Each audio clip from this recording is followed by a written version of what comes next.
Hey, what are you putting up? Well, no, you can take it upstairs because I'm busy. Oh.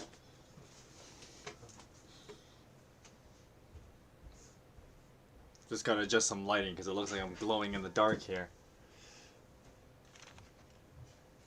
If I turn this, if I crank this one up, only one side of my face would get like brightened up. It's like awkward. Because unless I sit like this weird angle like this. Just gonna.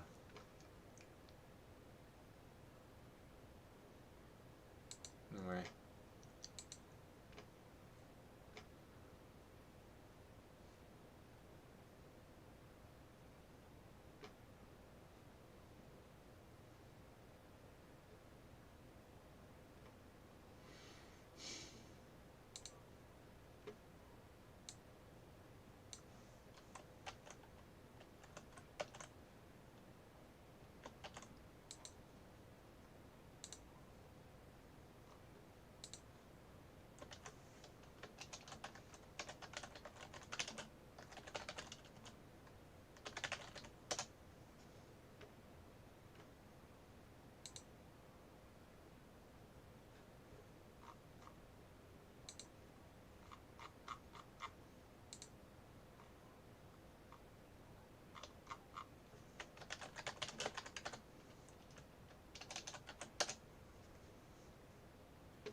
Just posting all my stuff on my Discord and my Facebook page.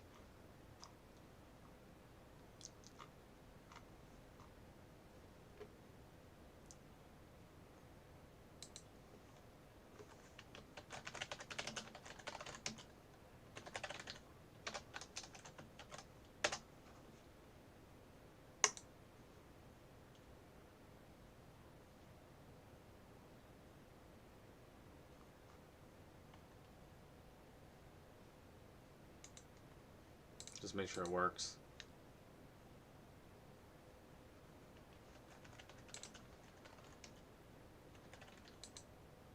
Okay, it works.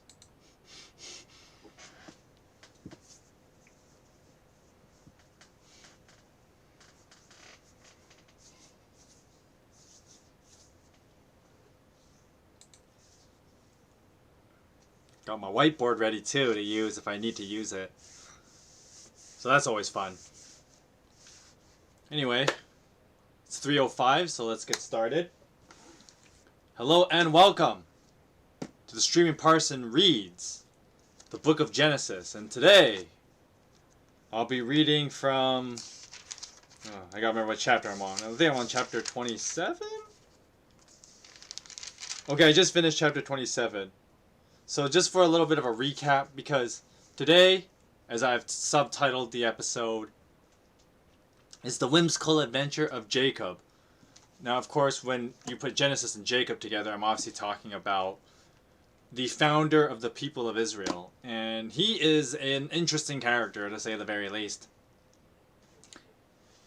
Now, the preface I'll give you is that basically, I think the story of Jacob is a very important... The main theme, if you will, of Jacob's story is to remind the people of Israel, as they were going to move into the land of Canaan, that they have not to look down on people, because sure, the Canaanites may not be very great people, but you know, your own origins are not something to be like proud of, is kind of the message in, you know, the Jacob story. And so I will be telling that story with that in mind, and I think it's something very important, not just for when Israel was moving to the land of Canaan, but how we as human beings today can remember how to live and how to treat other people, and also to remember how good God is to us. Because, you know, we all have pretty rotten origins, but there's an old saying, it's not how you start, but how you finish. And that's kind of the main theme. Of course, the big problem today will be that, you know, I'm only going to read for like 2.5 to 3 hours. So I probably won't get to the end of Jacob's story, because Jacob's story is pretty long. It's like 6 chapters. I think it's like 6 chapters. So I could try and do all 6 of them, and I don't want it to bleed too much into starting the Joseph story, which is the more well-known one. But I think Jacob's story is a lot more interesting in how to study it, as opposed to Joseph's story is. It's a more exciting story, but it's a lot more straightforward. And Joseph's story is like 12 chapters or something like that. It's pretty long. It's long. It's actually longer than that. I think it's like 16. It's like 14, 16 chapters. Joseph's story is pretty long. But we'll see when I get there. And I'll probably be able to finish Joseph's story before we get to the Christmas season. And we'll see if we end up doing something different for Christmas. Anyway, I'm going to start reading. If you want to follow along, you can use BibleGateway.com or the Bible app. I encourage you guys to actually use it. You know, it's like a free Bible, man. Like, just there's no reason not to have a Bible, really, just to like read along. And you know, even if you're not a Christian, you know, of course, reading the Bible as literature and the foundation of modern literature, I think is very important. I think it's a lost art, really, because you know, you think of like some of the greatest writers of the past, right? Like Chaucer with the Canterbury Tales, all of Shakespeare's plays, basically. These older writers, they have like massive amount of knowledge in like these old stories, and I think it's a lost art. I think it's a lost art because it's not, that kind of stuff isn't taught as much, especially like reading the Bible stories. Even if you're not a believer, you know, reading them as interesting stories, I think is really important. So even, you know, and I hope to be helpful in the educational side of that. But so that's the main reason. I say that so that, you know, I encourage you guys to actually use, you know, these free Bible resources that you can just get online and be able to read it yourself. Because I encourage you to read it yourself. You know, don't just take everything I say at face value, but read stuff yourself. That's, you know, a hallmark of good education. Anyway, I'm just going to start with a quick word of prayer, and we're just going to dive right into it. I'm going to be starting with chapter 28, but I will give a little bit of 27 for context, because that does start, that's also the Jacob story. Of course, I did read chapter 27 last week, but we're going to start with a quick word of prayer, and I'm going to just dive right into it. Lord God, we thank you for this day, and we thank you for this time that we have to read your word, and I just pray that as we read your word, I just pray that you would, you know, teach us, you know, who you are and the messages you're trying to send us in your word. I just pray this in the name of your son, Jesus. Amen. Okay. So, just to get you guys a little bit caught up with Jacob. So Jacob is the younger of a pair of twins. He has an older brother. I mean, they're twins, but I mean, Esau, the older brother, was born like a few minutes first. So he's the older brother. And so Jacob basically steals Esau's blessing from their dad.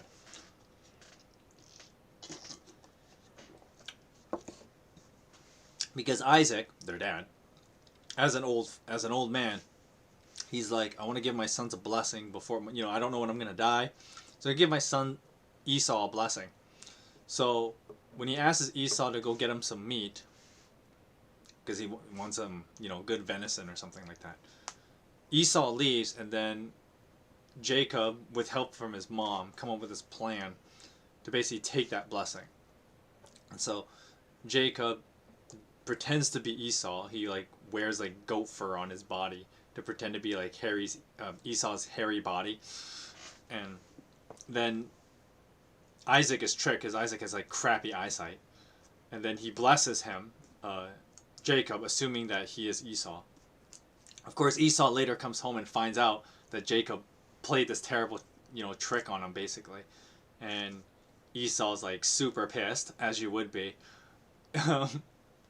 and then Rebecca's basically like, okay, you have to leave home because your brother's basically gonna kill you if you stay, so like try and find my home country and, you know, live there for a while until your brother's anger goes away or something, however long that's gonna take, right? Not the greatest, well thought out plan, but that's the plan, right? So Jacob is now forced to leave home, which is interesting because his whole life he's basically lived at home, and the Bible describes him as a man who just lives in tents with he stays in the tent, right? And that's the kind of the idea that he's kind of a homebody, right? Which is a big contrast to his brother Esau, because Esau's like the outdoorsman, right? He's the he's the camper. He's the guy that goes on adventures and stuff like that. Jacob's not like this though, and so it is a very different thing for him to go out on an adventure, if you will. So that's kind of chapter 27 in a nutshell. I did read chapter 27 last week because it was still part of Isaac's kind of character arc and how he passes the blessing on to the next generation. So now we see how that is going to play out. But of course, that blessing has been given to Jacob, not Esau. So the story focuses on Jacob. And of course, with the blessing comes the covenant that God had started with Abraham.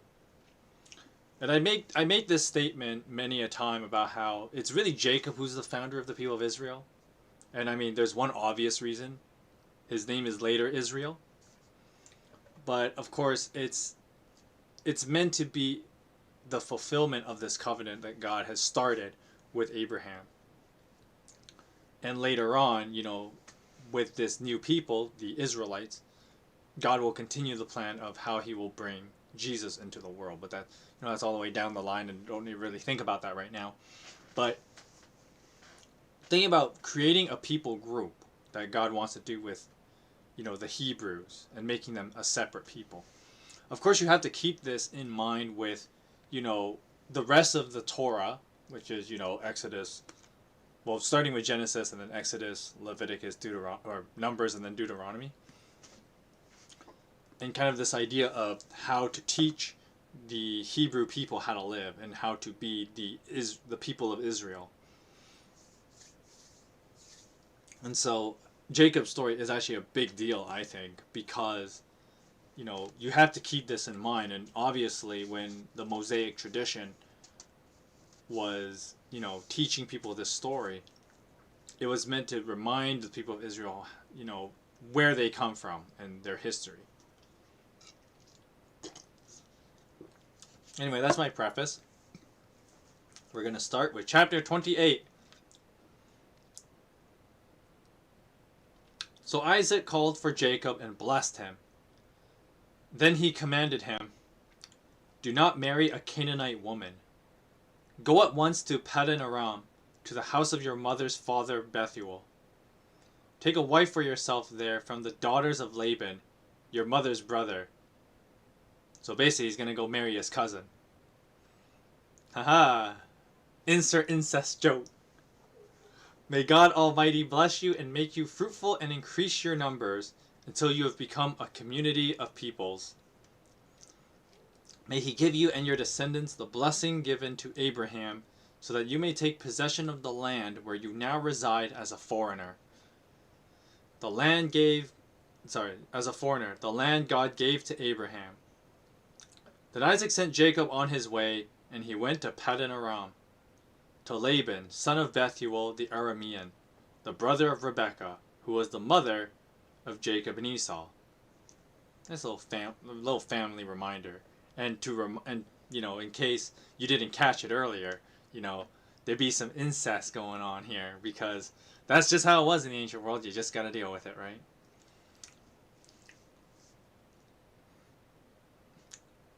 That's just a reminder of the crazy world Canaan was, right? And not even just Canaan, but the ancient world in general. Because, of course, Paddan Aram would have been just outside of it or something, like somewhere in Iraq, basically. Anyway, verse 6.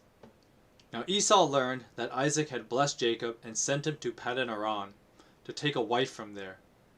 And that when he blessed him, he commanded him, "Do not marry a Canaanite woman." And that Jacob had obeyed his father and mother and had gone to Paddan Aram. Esau then realized how displeasing the Canaanite women were to his father Isaac.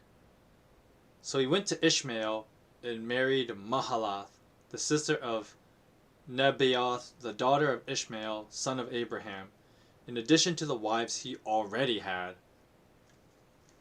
because polygamy.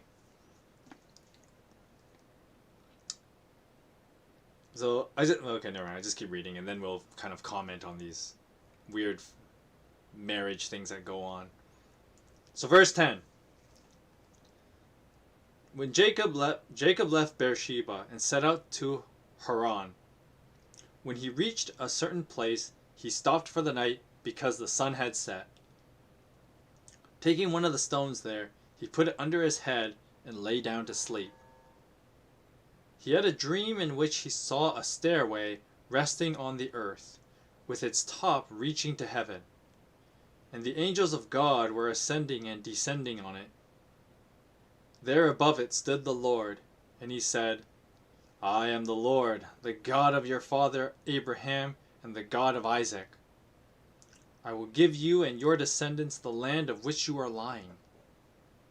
Your descendants will be like the dust of the earth, and you will spread out to the west and to the east, to the north and to the south. All the people on earth will be blessed through you and your offspring. I am with you and will watch wherever you go, and I will bring you back to this land. I will not leave you until I have done what I have promised to you. When Jacob awoke from his sleep, he thought, well, surely the Lord is in this place, and I was not aware of it.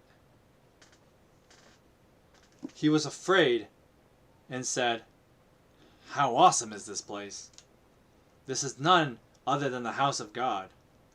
This is the gate of heaven. So early the next morning, Jacob took the stone he had placed under his head and set it up as a pillar and poured oil on top of it. He called the place Bethel, though the city used to be called Luz. So the word Bethel, because there's so many churches that use that as like their name. Bethel means like house of God, right? Beth is like a home, and El is like a nomer for God, right? When Hebrew people use that word, they're referring to God. Of course, it's ironic that people think it's like his name, but actually it's not his name.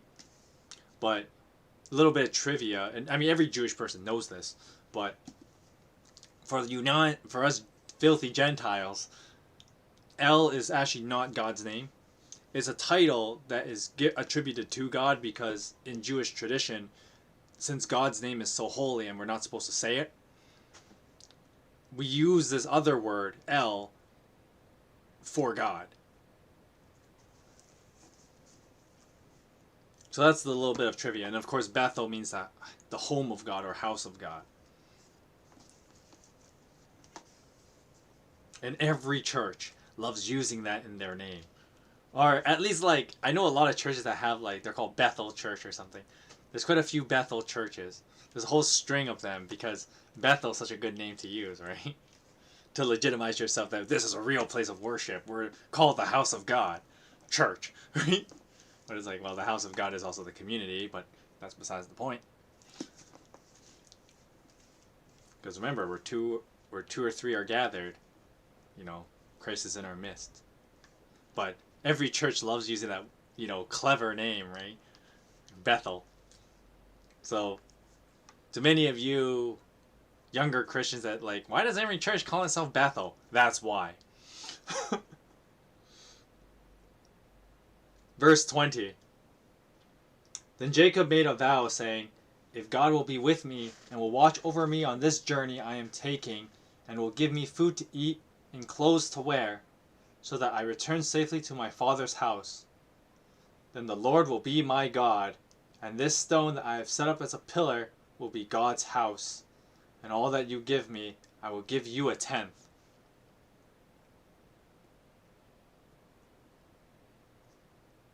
Okay, so that's the end of chapter 28. Do I really need my whiteboard for this? I don't think I need my whiteboard for this. I mean, there's a funny like relational thing with like how technically Rebecca is Isaac's niece, and so there's already some funky stuff going on there. And then of course, you know, Jacob is commanded to marry basically one of his cousins, because you know Isaac tells him, you know, find a wife among, you know, your mother's brother or your uncle's family, right? And so it's just like, of course, to us modern readers, it's just like, but in the ancient world, that's just how things work. Because once again, people generally didn't travel.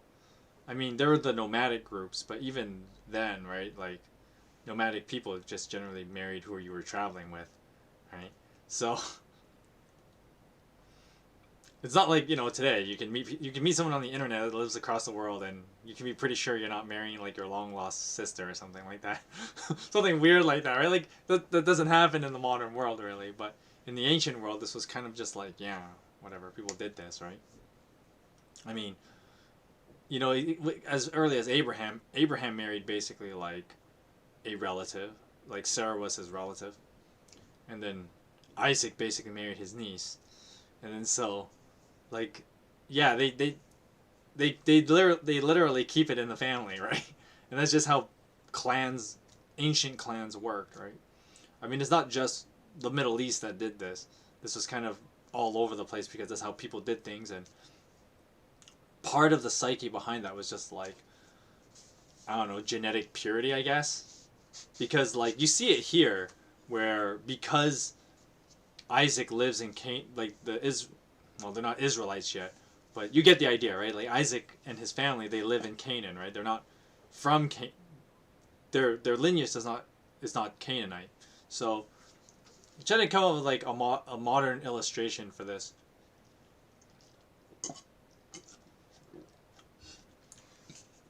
Of course, also as moderns, we would call this kind of thing like racism.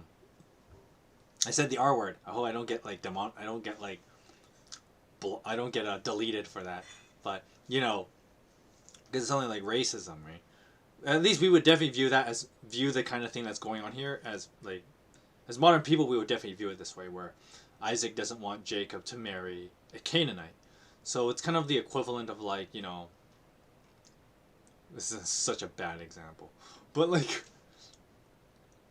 see, there's no way of saying this without it sounding super awful, but like, more often than not, you know, as ironically, I'm trying to like find a crafty way of delivering this without it, one, sounding mega douchey and racist, and two, to not get myself banned on YouTube. But basically, it's like, you think of something like the BML movement. I think that's censored enough. The BML movement, right? And to really to really know how R-wordy this policy actually is, if you actually read the manifesto, there actually is kind of this, it's implied, because there's this real like disdain for like the American white culture, that actually, if you are a black person and if you want to be like true to the cause, you cannot, you not only should you not associate with like filthy white people, but if you were dating one, you were basically disowned. A more anecdotal illustration. This, once again, this is a somewhat personal story. Well, not me, but this was, I know someone that this actually happened to. So I knew a woman. She went to my church. I think she still goes there. I'm the one who doesn't go there now because of, one, COVID, and two, my job keeps, like, I work Sundays, so I actually don't go to church nowadays because of that. I have to work Sundays. So, oof, right? But anyway, there was a woman, and she's a Coast Salish. For those of you who don't know what that is, it's the particular indigenous tribal groups that live in the southern British Columbia area. They're called Coast Salish. Anyway, so there was this woman who's a Coast Salish woman, and she told me that she was actually disowned from her family because, you know, in her family and her community, it was very like, no, we don't blend with like people of other ethnic groups because you have to maintain our Coast Salish culture. And so she, in high school, she dated this guy. I don't remember what he was. She's not dating him anymore because she married another guy, but I mean, he's not Coast Salish either, so it's not like she could go back to her family. To this day, she's still disowned, basically. So when she was in high school, she like dated a white guy or something like that, and her family was not having it. So she was actually kicked out of her community, and of course, at the time back then, my family actually helped her, you know, have a place to live. She actually lived with me for a little while because she had nowhere else, right? Of course, like, you know, my family only hosted her for a little while, and then we like sent her to another family that had more space because it was pretty rough for her when she was actually kicked out of the house, because the rule was, you know, you keep it in, you know, you've got to maintain the Coast Salish culture, so you cannot intermarry with someone of a different ethnic group, because then you're polluting, you know, our culture by bringing in these filthy outsiders or whatever, right? And, you know, of course, in 2020, that sounds ridiculous. And it is. But in actuality, like, more often than not, despite the fact it's 2020, many a cultural group still think this. They still think that, oh, we have to maintain a kind of cultural purity, so we actually don't marry outside very often. Another example of this, actually, that no one seems to really question it that much, because honestly, like, the weebs don't care. And with that being said, you know exactly where I'm going with this. Japanese culture in 2020 still actually think like this. They think very like, this is what it means to kind of be like ethnically homogenous too. Of course, there's a little bit of flexibility in like even the way the Japanese do it, but the way that Japanese culture behaves is very much like, no, you tend not to date outsiders. You tend not to date guys that are, like, women are told not to date guys that aren't Japanese, because you gotta keep it, you know, keep it in Japan kind of thing, right? And so, you know, I remember when I was in high school, there were tons of guys. They all dream about like dating a Japanese girl. It's like the thing, right? Because apparently Japanese girls are super hot. Okay, I won't disagree. I'm not gonna disagree with that statement. That's pretty true. But you know, all my friends in high school, they're like, "Oh man, dating a Japanese girl would be the best thing ever." Probably correct, but at the same time, when I look back on that as an adult, I'm like, dude, there was no way that would fly, dude. You know, even like, and especially with like other cultural prejudices, being a Chinese Canadian myself and a Chinese person, there's a lot of animosity. There was a lot of historical animosity between like Chinese and Japanese people. You know, the whole Japan killing a whole bunch of Chinese people after World War II. You know, that happened. A lot of people forget that was a thing. We tend to try and sweep that ugly piece of history under the carpet, and for good reason, because, you know, we want to like Japan for all the good things that it has, right? Anime is awesome, so let's forget about the crappier things Japan did once upon a time. Excuse me. But, you know, there was actually a lot of animosity between Chinese and Japanese people. So, you know, I'm in high school and all these Chinese guys are wishing to date Japanese girls. I'm like, dude, man, there's no way that would fly. Of course, you know, 2020 things might be a little different, and you know, there is living proof of that in my own family. I have a cousin, and he married a Japanese woman. Of course, she kind of left that Japanese life, so she would be a person that would be like, well, screw that whole older way of thinking, right? That's kind of how she would treat it. My cousin-in-law. But for the most part, even to this day, a lot of Japanese people maintain this idea of keeping it in Japan. Of course, there's some ups and there's some downs to that, right? Positives, while you can maintain, it's easy to keep that Japanese culture thing going. It's easy to teach them certain, you know, the Japanese way, including keeping some of his more stricter kind of policies without like people questioning it, right? Because we're as a Chinese Canadian, like what the hell do I know, right? But keeping it in Japan, it worked for them, and it still works for them to this day, right? That's why Japan is a very nice place to be as a tourist, right? Because when I went there last year, wow, it's weird to think it's already been a year. As a matter of fact, the image thing to my I'm trying to see, like, it's actually to my left, and the right side of the screen. To my left here was actually when I was in Japan. If you're wondering, the funny little anime doll here. But I remember when I was in Japan, and my mom would comment about how, like, oh, the place, like Tokyo is super clean compared to like Vancouver, where I'm from. Vancouver is pretty dirty, like streets litter everywhere, and a lot more homeless people closer to your house than you like. But in Japan, you don't see that, and the reason in that, and part of that is because in Japan they have these very strict, kind of policies, and it works over there, right? If someone tried to enforce those kind of policies in Vancouver, no way that would fly. No way it would fly. But in Japan, they have a certain kind of, mindset that has kind of settled into basically everybody has this mindset, and it's easy to have when everybody's Japanese, right? And even people who are not born in, even people who are not ethnic, racially Japanese, they become, in a way, ethnically, and that's what they mean by like social, ethnically homogenized, right? So even if you're not Japanese by blood, you think like a Japanese person, and so you're probably wondering what this crazy winded story has anything to do with anything, but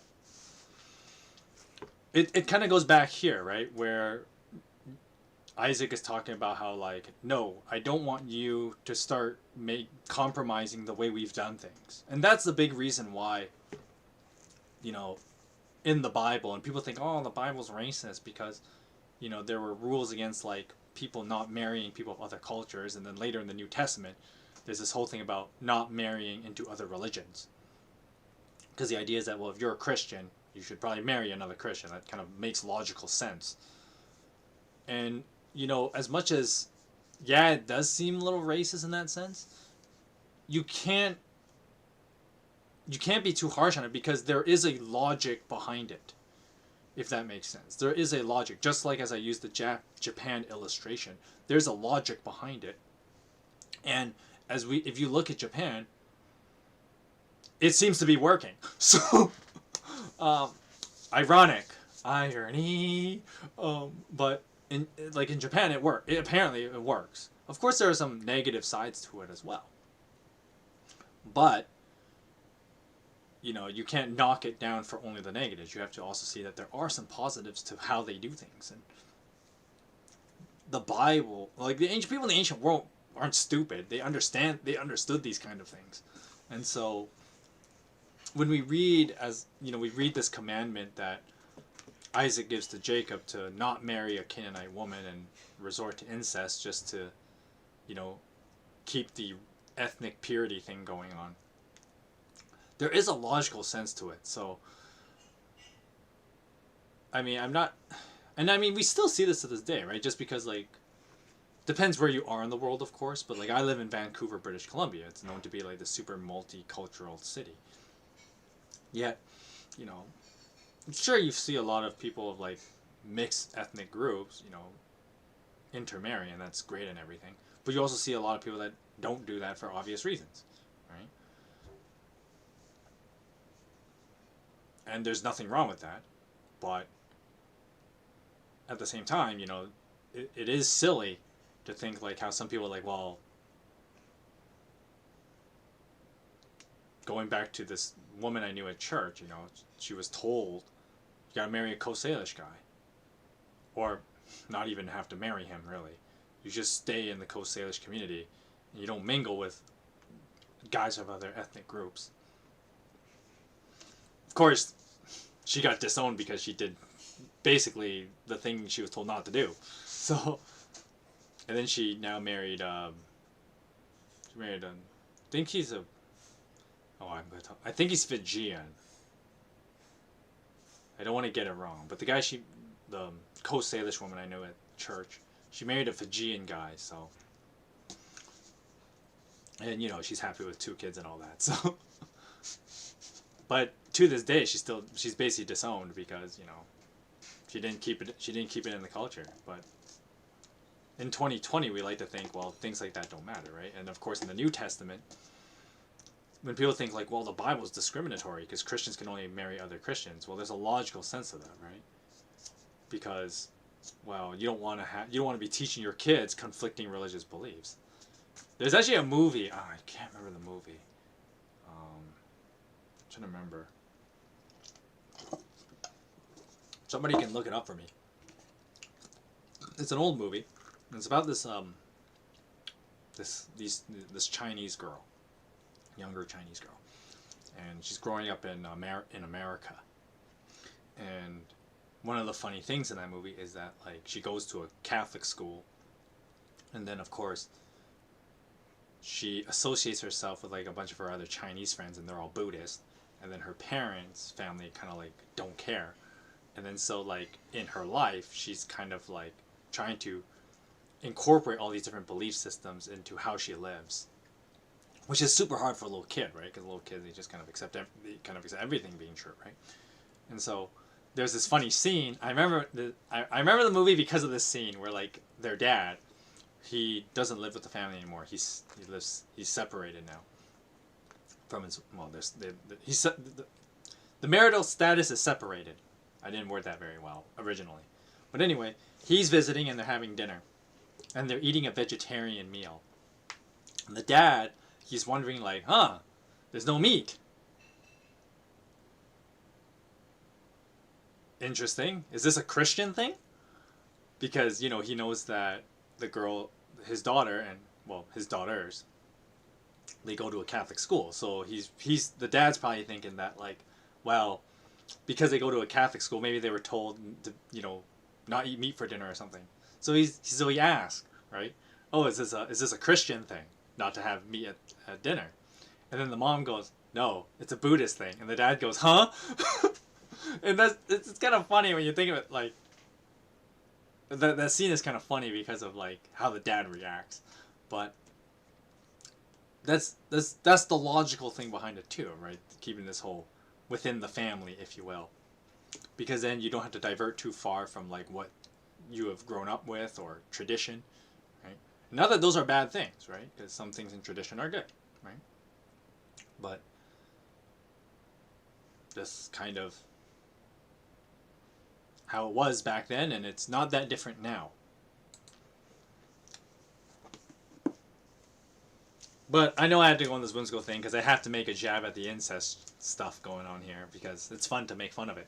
So, at least I have fun making fun of it. Maybe, you know, a lot of other people, you just read this and kind of don't care that this kind of funky business is going on. But this is Jacob we're talking about, and we know this is only the beginning of Funky Town. So, let's keep reading. I'm reading from chapter 29 now, and continuing the whimsical adventure of Jacob. Chapter 29. Then Jacob continued on his journey and came to the land of the eastern peoples, so Iraq. There he saw a well in the open country, with 3 flocks of sheep lying near it, because the flocks were watered from that well. The stone over the mouth of the well was large. When all the flocks were gathered there, the shepherds would roll the stone away from the well's mouth and water the sheep. Then they would return the stone to its place over the mouth of the well, you know, to protect it from, well, 1, bandits, and 2, probably from rain. Or other things like that.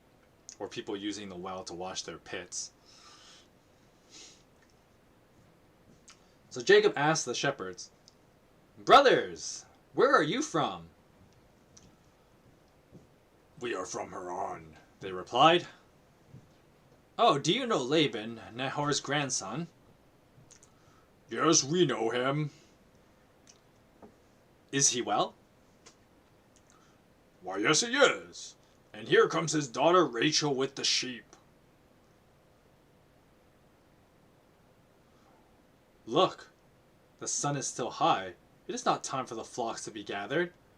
Water the sheep and take them back to pasture." "We can't, until all the flocks are gathered and the stone has been rolled away from the mouth of the well. Then we will water the sheep." So while Jacob was still talking with them, Rachel came with her father's sheep, for she was a shepherd. Sorry, I read that twice. For she was a shepherd. When Jacob saw Rachel, daughter of his uncle Laban, and Laban's sheep, he went over and rolled the stone away from the mouth of the well and watered his uncle's sheep. Then Jacob kissed Rachel and began to weep aloud. He had told Rachel that he was a relative of her father and a son of Rebekah. So she ran and told her father. As soon as Laban heard the news about Jacob, his sister's son / nephew, he hurried to meet him. He embraced and kissed him and brought him to his home, and there Jacob told him all these things. Then Laban said, "You are my own flesh and blood."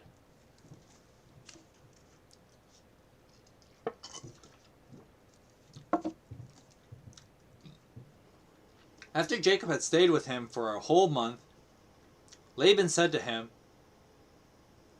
Just because you are a relative of mine, should you work for me for nothing? Tell me, what would your wages be?" Now Laban had 2 daughters. The name of the older was Leah, and the name of the younger was Rachel. Leah had weak eyes, but Rachel had a lovely figure and was beautiful. I'm trying to see what they mean by that. The part when it says Leah has weak eyes. So the Bible is not particularly clear on this, and I don't think it ever intended to be. But the assumption is that, like, well, I'll actually explain that in a little bit. Let me just continue. I just wanted to look at that verse in particular when it describes Leah as having weak eyes. But I think there is something that hopefully will explain why that is the case. Anyway, continuing on. Verse 18. Jacob was in love with Rachel. And said, "I'll work for you 7 years in return for your younger daughter Rachel." Laban said, "It's better that I give her to you than to some other man. Stay here with me." So Jacob served 7 years to get Rachel, but they seemed like only a few days to him because of his love for her. Then Jacob said to Laban, "Give me my wife. My time is completed, and I want to make love to her." Not exactly something you tell a girl's dad, but let's just roll with it.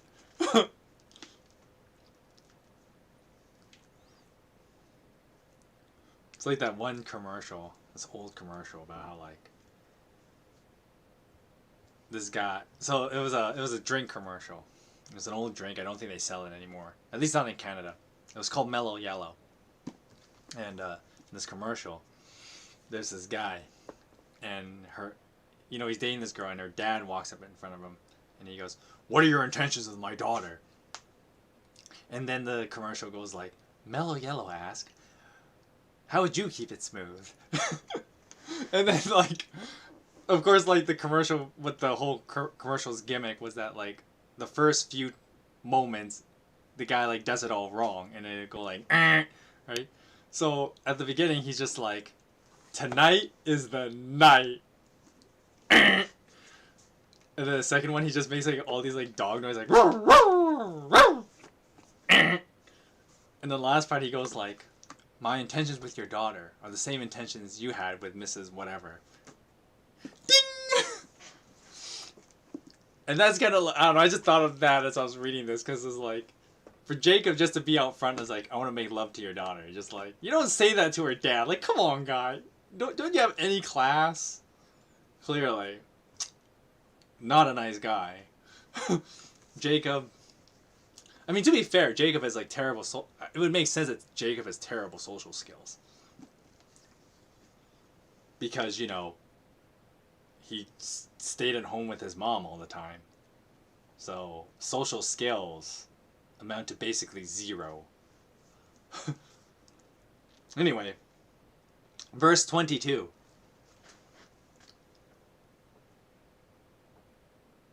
So Laban brought together all the people of the place and gave a feast. But when evening came, Laban took his daughter Leah and brought her to Jacob, and Jacob made love to her.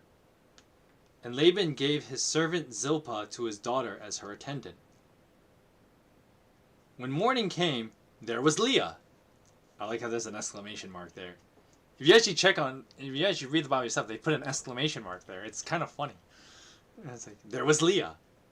So Jacob said to Laban, what is this you have done to me? I served you for Rachel. Didn't I? Why have you deceived me? Laban replied, it is not our custom here to give the younger daughter in marriage before the older one. Finish this daughter's bridal week, then we will give you the younger one also in return for another 7 years of work. And Jacob did so. He finished the week with Leah, and then Laban gave his daughter Rachel to be his wife. Laban gave his servant Bilhah to his daughter Rachel as her attendant. So Jacob made love to Rachel also, and his love for Rachel was greater than his love for Leah, and he worked for Laban another 7 years. Nothing like living with a guy who constantly tells you your sister's way hotter than you. Poor Leah. Anyway, verse 31. When the Lord saw that Leah was not loved, he enabled her to conceive. But Rachel remained childless. Leah became pregnant and gave birth to a son. She named him Reuben, for she said, I'm not going to do voices for these girls. It is because the Lord has seen my misery. Surely my husband will love me now. Leah conceived again, and when she gave birth to a son, she said, because the Lord heard that I am not loved, he gave me this one too. So she named him Simeon. Again, Leah conceived, and when she gave birth to a son, she said, at last, my husband will become attached to me because I have borne him 3 sons. So he was named Levi. Leah conceived a 4th time, and when she gave birth to a 4th son, she said, this time I will praise the Lord. So she named him Judah. Then she stopped having children. So chapter 29 has a lot in it, and I know I kind of did like some mid-chapter commentary, so we're going to come back to some of those points. So, first one, I kind of love this moment. And the Bible manga kind of does this scene very well, where when Jacob meets Laban, referring to like the first part of chapter 29, so like from verse 13, and in the manga there's this funny part where Laban's just like, haha, oh, so you totally like tricked your brother and stole like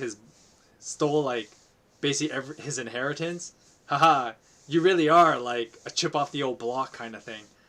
And so this kind of funny moment, and of course like the comic book does a really good job of kind of like doing build up for later events, because you know in the Bible when you just read it like this, it just kind of tells you event from event, right? Because you kind of have to treat the Bible as if it's just like taking all the hot stories, if you will, and then just kind of tell, like kind of a report, if you will. That's kind of how the Bible stories are kind of treated, right? They're kind of treated like these reports. And something that's nice about reading, like, you know, the Bible comic book or something, is that it tries to bring these characters more alive. And, you know, to actually make it more like a story. And so it's just kind of funny where, like, Laban's like, haha, chip off the old block. And you're kind of like, Laban, you're looking kind of sus, right? Because, of course, like, you know, you read a few verses later and Laban plays a dirty trick on Jacob. Of course, we're going to talk a little bit about that right now, where Jacob is like, yo, man, like, let me marry your daughter, Rachel. And, you know, Jacob being totally classless, just straight up, you know, you don't... Guys, I'm going to tell you this life advice now. Never say, I want to make love to your daughter, to her dad, alright? Like, you just don't say that in front of him, like, ever. Right? That is, like, the most classless thing you can do.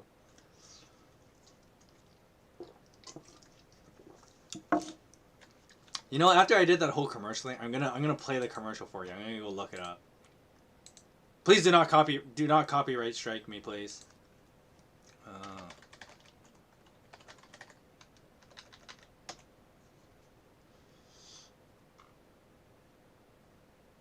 Okay, here it is. It's an old commercial. Is it really that long? Okay, no, it's because this one's like an amalgamation of commercials. Okay. I'll show you this old commercial. You guys ready for it? It's a good one. It's a doozy. Capture display. Mute my microphone for a second.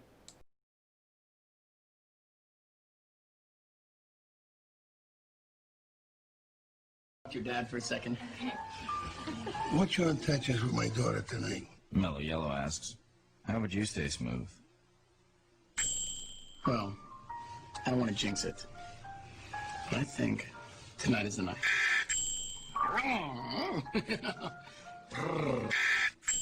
My intentions are every bit as honorable as yours were when you met Mrs. Thomas. Mellow Yellow, smooth. Okay.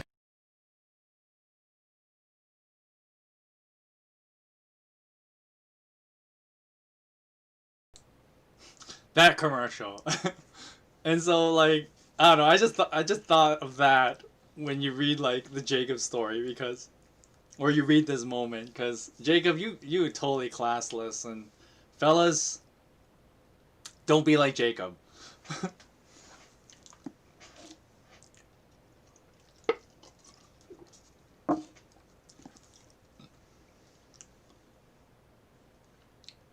So the thing I actually want to talk about, though, now that I had my little fun there, was the part where Laban kind of plays this dirty trick on him, right? And the thing that makes this scene interesting is that, on the one hand, you're supposed to, like, kind of laugh at Jacob because he had it coming, right? Because, you know, the beginning of Jacob's story was, you know, him deceiving his own brother, right? Stealing his birthright, and then deceiving his dad to steal his brother's blessing. So, you know, Jacob is not a nice guy. And so, you know the old saying, what comes around goes around, right? Or what goes around comes around. Sorry, I totally, like, flipped that. What goes around comes around, right? And so, you can kind of snicker at Jacob because he totally had it coming. Because, you know, Jacob had been deceiving people. Well, the Bible says that, you know, Esau kind of makes this whole statement. Is his name not Jacob? You know, is it not his thing that he tricks people and deceives them? And so, for it to happen to him like this is kind of this moment of, like, oh, maybe it's not good to be a mean person to people because other people are going to be that way, right? And this is where my hot take, I guess you could say, well, it's not really a hot take. Maybe we'll find a hot take somewhere in this stream at some point. But, you know, this is where, like, if you read the text carefully, you would see that, like, yeah, Jacob is this antisocial, borderlining sociopathic character. And, I mean, part of it is his parents' fault. Because, you know, he wasn't kind of the outdoorsman, right? Because Esau, it's very likely Esau may have developed some social skills because he goes on adventures. So he might have met people while he was out or whatever, right? And of course there was that whole thing where Esau married Canaanite women earlier. And so, you know, Esau talks to other people. But with Jacob, you don't really see this, right? He doesn't really talk to anyone. And he's really just around his parents all the time. And so, and this is where, like, it's part of bad, it's also bad parenting on, like, Isaac and Rebecca's part, where, like, Jacob is probably not reprimanded for probably being a little trickster. You know, you might think of, like, I'm trying to think of, like, a TV example. But you probably know this kind of character archetype, right? You know, that kid in, like sitcoms or whatever. Usually it's, like, the little brother. He's always up to mischief, right? I'm thinking of, like, it's not always a little brother. I guess the clear example would be, like, Bart Simpson, right, from The Simpsons. Bart Simpson is always up to mischief, right? He's always up for a little bit of trouble. Of course, Bart Simpson's not the best example because it's not like Bart Simpson has that more sociopathic aspect that Jacob clearly does. Because, well, I guess you could say Bart has that sociopathic element, because I guess Bart Simpson's case is a little bit worse, because Bart does, you know, Marge does, well, Marge kind of coddles him, right?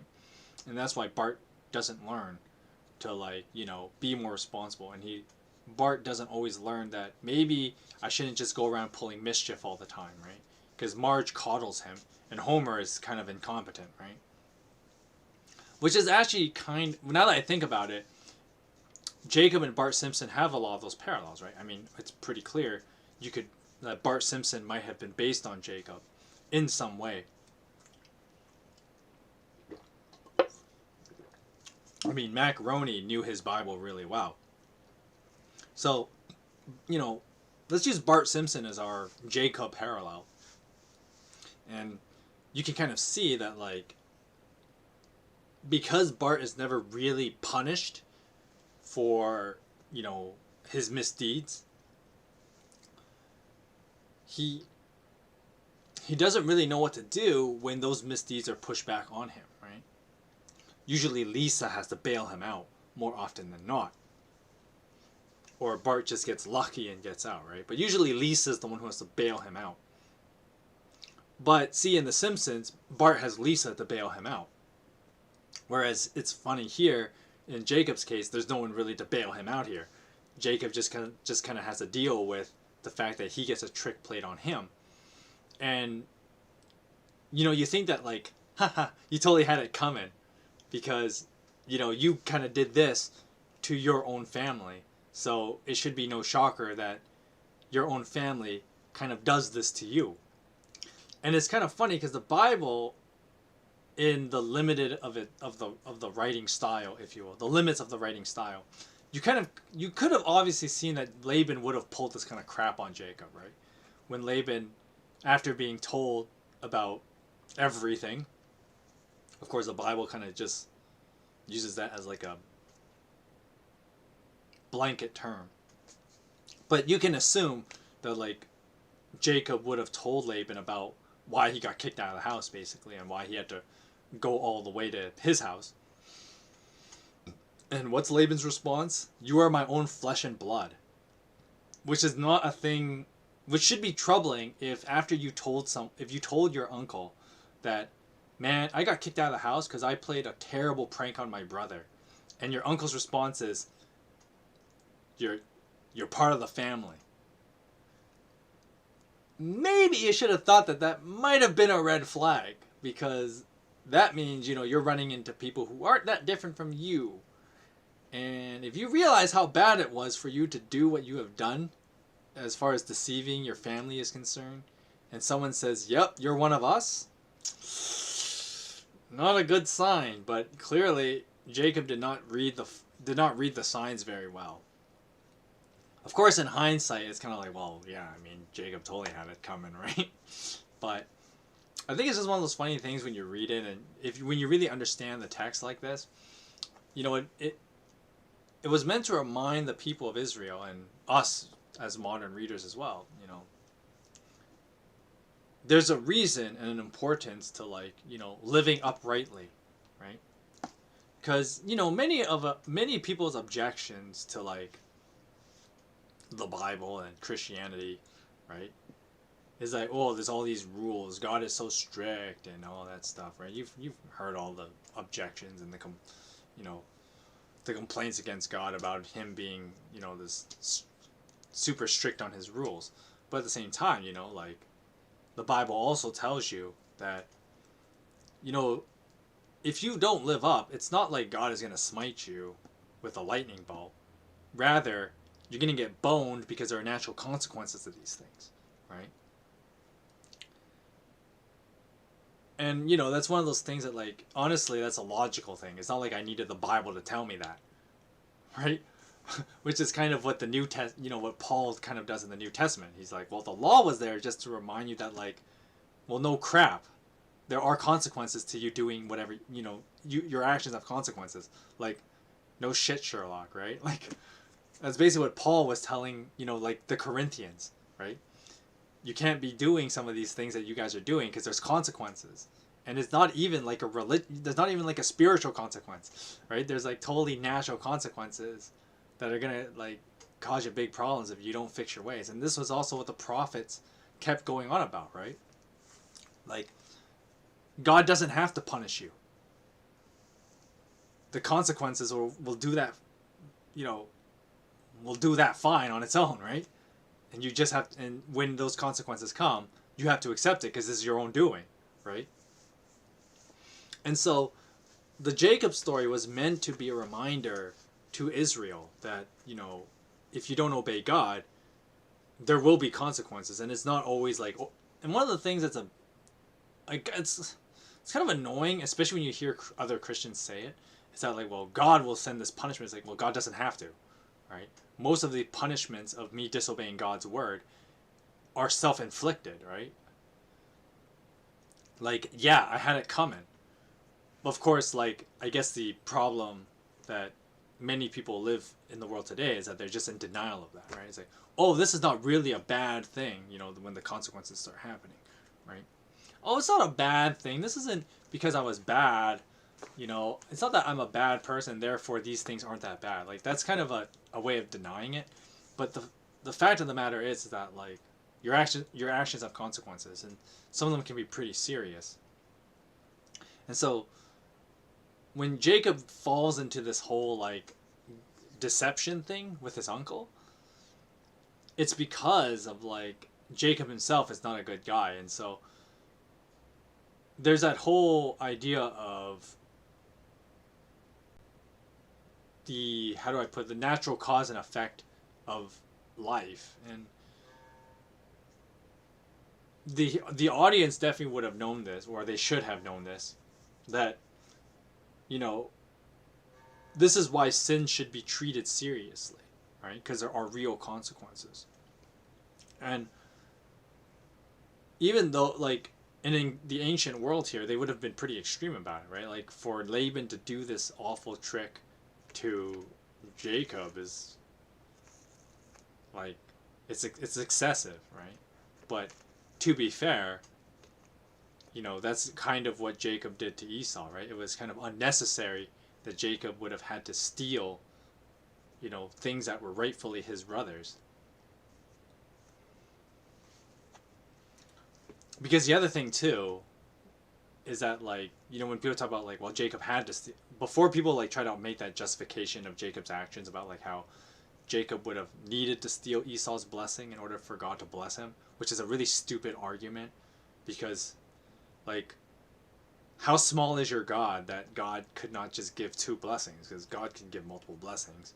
Isaac may have only have 1 blessing, but God can give as many blessings, right? So God could have given Jacob his own blessing. So what was the problem, right? But because of Jacob subjecting the blessings of God on his terms, Jacob had to learn humility by being forced to play on someone else's terms, right? Because one of the other things, important life lessons, is that, you don't get to put things on your terms all the time, right?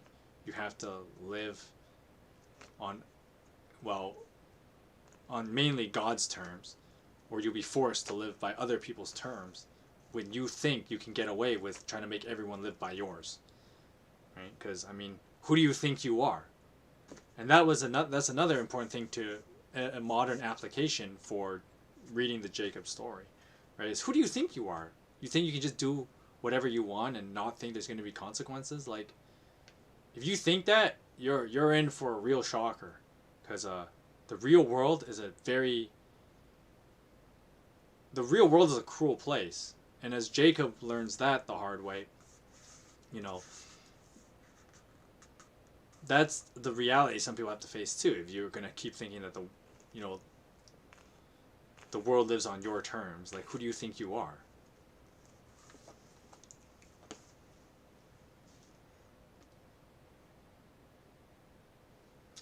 The last little thing I want to comment on is the lame excuse that Laban comes up with the whole thing about how, we have this custom in our homeland about how, the older child must always marry first, which is more of an excuse than anything. But if you think of, like, I don't know, this is just an interesting motif that you find. Shakespeare used this. The Taming of the Shrew was definitely inspired by this story, where, oh crap, I can't remember their names. The play slips my mind right now, but you get the idea, right? Petruchio is the guy who has to marry the older daughter. Is Katerine the older one? Oh man, my knowledge of Shakespeare is fading on me right now. But Taming of the Shrew has this kind of motif that plays here, right? Where there's this guy, and he has two daughters, right? And the main character, I can't remember his name either, he wants to marry the younger daughter, and her name is it's like Bianca. The younger daughter's name is Bianca. The older one's Katerina. So the main character wants to marry the younger daughter, Bianca. But of course, the rich merchant's like, sorry, not going to happen. As long as Katerina is not married, Bianca cannot marry. That's just the way it is. That's the rule. And so, of course, the big plan that the main character comes up with is he hires this guy called Petruchio. Now, I remember, because Petruchio is like the best character, right? So, Petruchio has to basically find a way to marry Katerina. And of course, Petruchio wants to do it because he's going to get paid, right? Because the main character, I can't remember his name. I remember in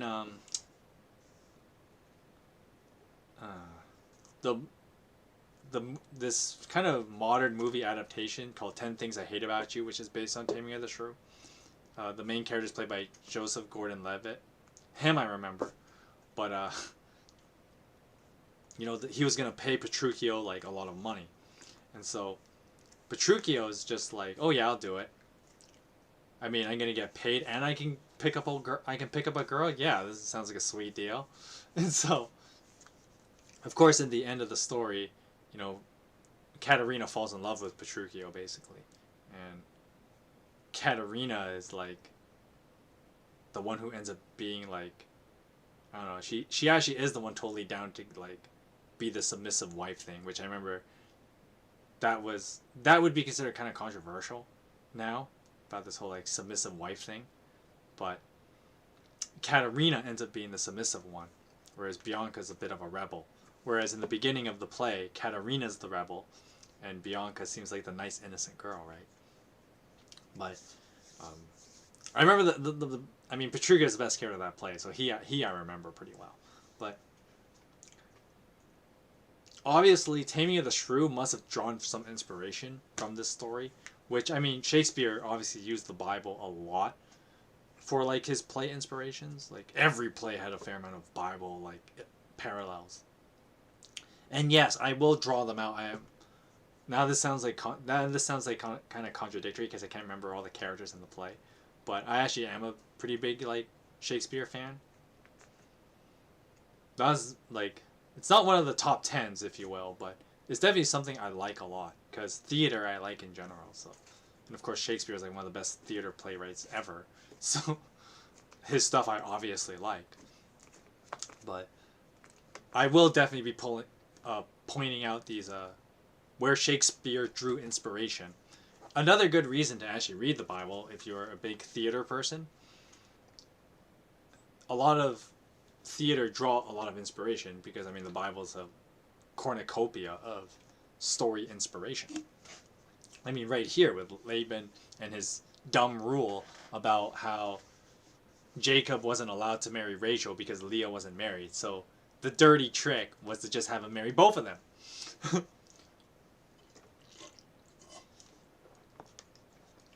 And of course, this makes sense in Laban's mind because Laban did say earlier that he didn't want his daughter to marry someone else, that he would want to keep it in the family, if you will. So instead of, I mean, why just have one daughter? Why just keep it in the family with one daughter marrying your relative? Why not make both of your daughters marry your relative? Galaxy brain move right there, right, Laban? That was probably what he was thinking. That's my bad.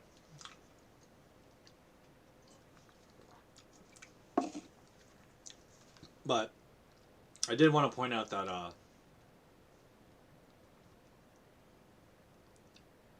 that Laban or Shakespeare obviously drew some inspiration from this story. Now the last thing I want to talk about is the whole like weak eyes that Leah has, which may have been the reason why, like, I mean, she's no Katerina, so this might have been the reason why Leah had remained unmarried, right? Maybe because like she has a hard time seeing or something. And maybe glasses didn't exist like we have them now. Or good eye medication. Or laser surgery. Which is the best thing, by the way. Laser eye surgery. The best thing ever. But, you know, that stuff didn't exist back then. So if you had weak eyes in the ancient world, you were basically like, well, what are you good for most of the time, right? You're not good for fighting, that's for sure. You're not good for a lot of housework either. You can't see where stuff is. So that might have been why Leah had been unmarried for so long, and Laban must have been like trying real hard to get someone to marry his daughter, right? But, you know, with that stupid rule that we don't know if he just made it up on the spot or whatever. That, oh, the younger daughter can't marry without the older one being married. And it's kind of funny, right? Where the Bible, I mean, obviously, it's meant to kind of show this weird, like, the world Jacob lives in, right? And so, like, you know, when the Bible describes Leah, it only points out her flaw, right? That she has terrible eyesight. But then with Rachel, it just describes how good her body is, right? And so there's definitely some eye imagery here that the Bible's getting at, and it's about how you got to see deeper, right? And God sees more than what's on the outside, right? So it's kind of funny how the Bible would kind of describe this like the Jacob perspective, right? Like, oh, you know, Leah's not that good because she's got this terrible eyesight, and doesn't describe anything else about her. Because for all we know, Leah could also be pretty good looking. She just has bad eyesight, right? But then with Rachel, the Bible goes out of its way to describe how good of a body she's got, right? And so it's just an interesting little detail that, you know, as a reader you should pay attention to, because it does like put other things in the story in perspective, right? Once again, kind of not putting Jacob in a good light. So we know he's shallow, apparently. He's classless and he's shallow. I mean, the only thing that he's got going for him is that he's a hard worker, right? Because when the Bible describes him working for 7 years and finding it easy, because like, oh, he's a hard worker and he's motivated. So I guess that's like the only good thing about him in this chapter, right? So I just wanted to point that out and kind of give that explanation of like why Leah had remained unmarried and why Laban had to come up with this dumb rule that Shakespeare obviously ripped off or took inspiration from. I love Taming of the Shrew, actually. I'm not saying that to like diss Shakespeare. Anyway, of course, chapter 29 does end on talking about Leah's first 4 kids or sons. The Bible doesn't tell you if there were girls in between. The Bible actually only tells you 1 girl that Jacob has. He probably could have like quite a few like daughters, but only one of them is like named, and there's a reason for that. But we'll get there when it's important.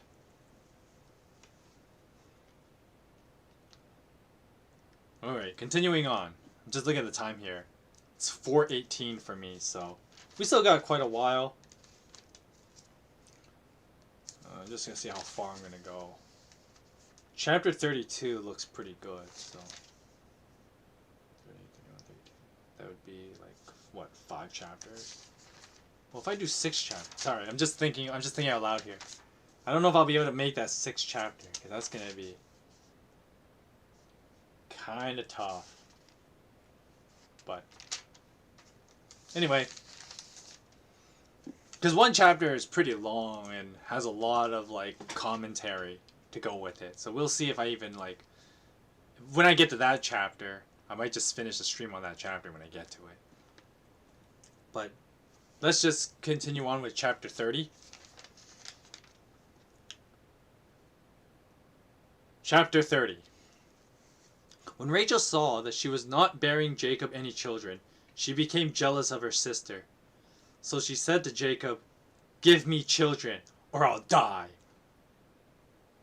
Jacob became angry with her and said, "Who am I, God, who has kept you from having children?" The typical guy answer. Then she said, "Here is Bilhah, my servant. Sleep with her so she can bear children for me, and I too can build a family through her." So she gave him her servant Bilhah as a wife. Jacob slept with her, and she became pregnant and bore him a son. When Rachel said, "God has vindicated me. He has listened to my plea and given me a son." Because of this, she named him Dan. Rachel's servant, Bilhah, or Bilhah, or no, it's just Bilhah. The first H is silent. Rachel's servant Bilhah conceived again and bore Jacob a second son. Rachel said, "I have had great struggle with my sister, and I have won." So she named him Naphtali. When Leah saw that she had stopped having children, she took her servant Zilpah and gave her to Jacob as a wife.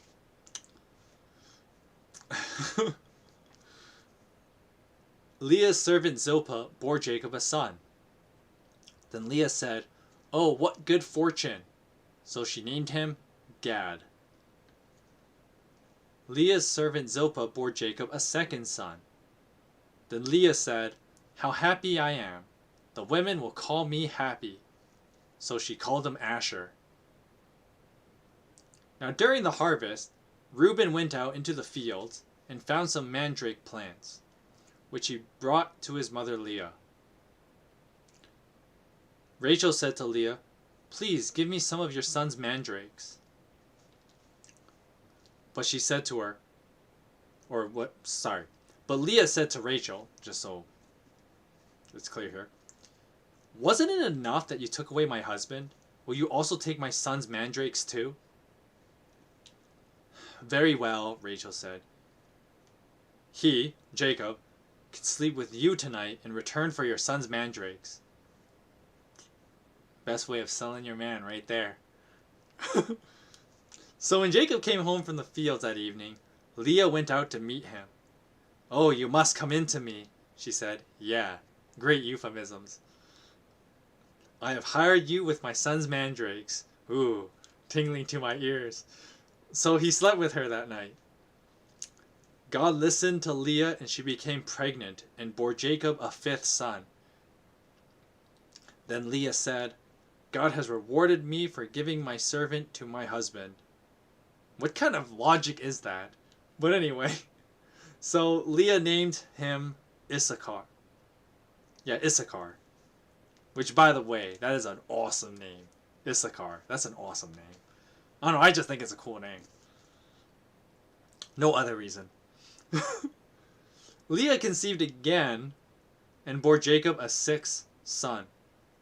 Then Leah said, God has presented me with a precious gift. This time my husband will treat me with honor, because I have bore him 6 sons. So she named him Zebulun.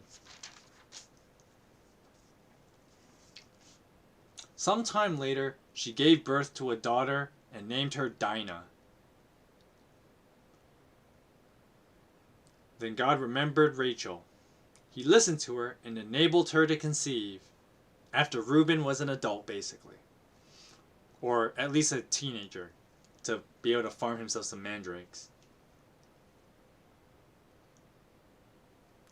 Verse 23. So Rachel became pregnant and gave birth to a son, and said, God has taken away my disgrace.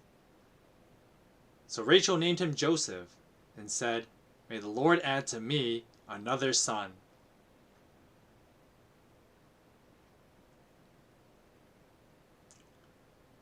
Now after Rachel gave birth, verse 25. So after Rachel gave birth to Joseph, Jacob said to Laban, Send me on my way so I can go back to my homeland. Give me my wives and my children, for whom I have served you, and I will be on my way. You know how much work I have done for you. But Laban said to him, If I have found favor in your eyes, please stay. I have learned by divination that the Lord has blessed me because of you. Laban added, Name your wages and I will pay them. Jacob said to him, You know how I have worked for you and how your livestock has fared under my care. The little you had before I came has greatly increased. The Lord has blessed you wherever I have been. But now, when may I do something for my own household? What shall I give you? You don't have to give me anything. But if you will do this one thing for me, I will go on tending your flocks and watching over them. Let me go through all your flocks today and remove from them every speckled or spotted sheep, every dark-colored lamb, and every spotted or speckled goat, and they will be my wages. And my honesty will testify me in the future. I kind of internally snickered there, because of course the Bible is being ironic. Because it does that. Any goat in my possession that is not speckled or spotted, or any lamb that is not dark-colored, will be considered stolen. Agreed. Let it be as you have said. That same day, Laban removed all the male goats that were streaked or spotted, and all the speckled or spotted female goats, and all the dark-colored lambs. He placed them in the care of his sons. Then he put a 3-day journey between himself and Jacob, while Jacob continued to tend the rest of Laban's flocks. Jacob, however, took fresh-cut branches from popular almond and plane trees and made white stripes on them by peeling the bark and exposing the white inner wood of the branches. Then he placed the peeled branches in all the watering troughs, so that they would be directly in front of the flocks when they came to drink. When the flocks were in heat and came to drink, they mated in front of the branches. Interesting mating ritual for animals, but let's just roll with it. And they bore young that were streaked or speckled or spotted. Somehow.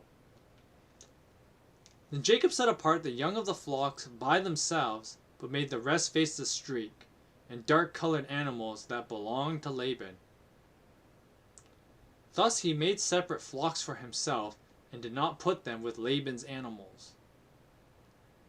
Whenever the stronger females were in heat, Jacob would place the branches in the troughs in front of the animals, so they would mate near the branches. But if the animals were weak, he would not place them there. So the weak animals went to Laban, and the strong ones went to Jacob. In this way, the man grew exceedingly prosperous, and came to own large flocks, and female and male servants, and camels and donkeys. So that's the end of chapter 30. So chapter 30 has quite a bit to talk about. So I'm going to do a little thing on the whiteboard. So we got to draw all these kids. So we got Jacob here. Actually, I don't need to write him here. So we got his 4 wives. We got, first it was Leah. I'm going to use a marker this time. So we got Leah over here.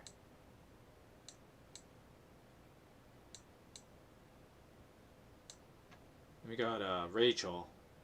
Actually, no, we don't want to do Rachel. We put Rachel over here. Rachel.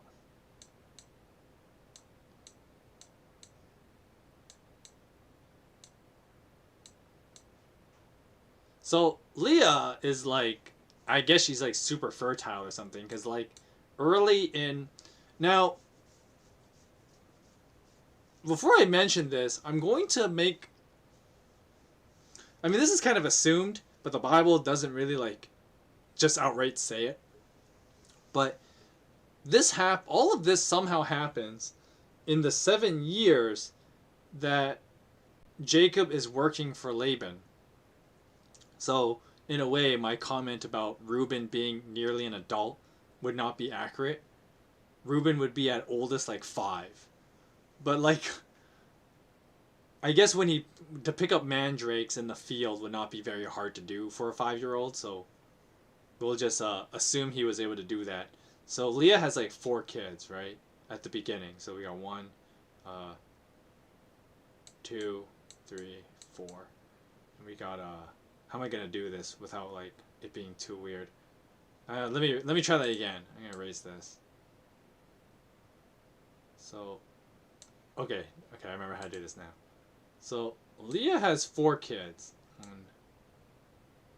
2, 3, and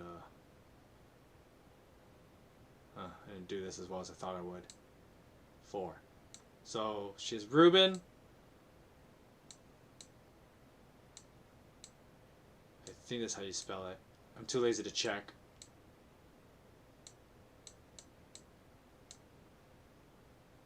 Second one is Simeon.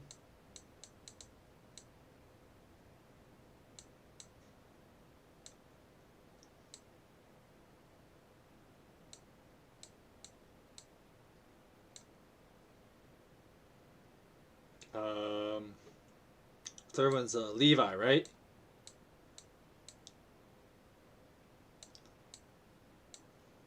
The Jeans brother. And fourth one is Judah.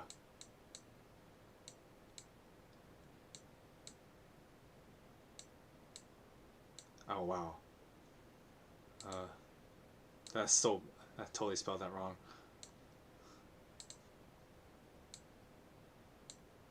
So yeah, there you go. Leah has 4 sons pretty much early in the 7 years. So one thing to note is that like this happens in the 7 years, and then maybe add a couple years after that, that Jacob is working for Laban for the additional 7 years that he has to make up for marrying Rachel.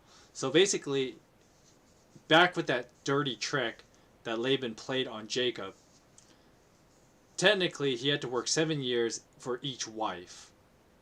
So the first 7, Jacob was working to try and marry Rachel, but then Laban did the whole thing about having him marry Leah, and then there was that whole thing where like, okay, I'll give you Rachel next week, but you got to work 7 years to make up for it. So Jacob had to work 14 years for Laban. But of course, But of course, since the first 7 had already passed, where all these kids, their timeline exists within the first 7 years. Something like that. Or sorry, the second 7 years, not the first 7. The second 7 years that Jacob had to work for Laban. Of course, there's a couple years after that set of 7 years. But the Bible's not particularly clear how soon after the 7 years he had to make up for Rachel that Jacob decides he wants to leave. Because, I mean, I'm going to say that Jacob might have decided to leave earlier. So maybe the kids all were born in a small time frame. Except for Joseph, who would have been born at the end of the 7 years. But of course, because like Jacob has like so many kids, a lot of people give him like a much larger timeline. But of course, you know, the whole thing is that like by the time, a lot of people tend to forget the math, that by the time Jacob had married Leah, he would already be like almost 50. Because the Bible does this weird thing where like it waits for all these people to be like 40 before something happens in their lives. Because 40 is a magical number, I guess you could say. It's a special number in the Bible. And so 40 years is like a significant thing. And of course any theologian would tell you that like 40 is the special number of like waiting. Well, yeah, 40 is the number of like patience, basically.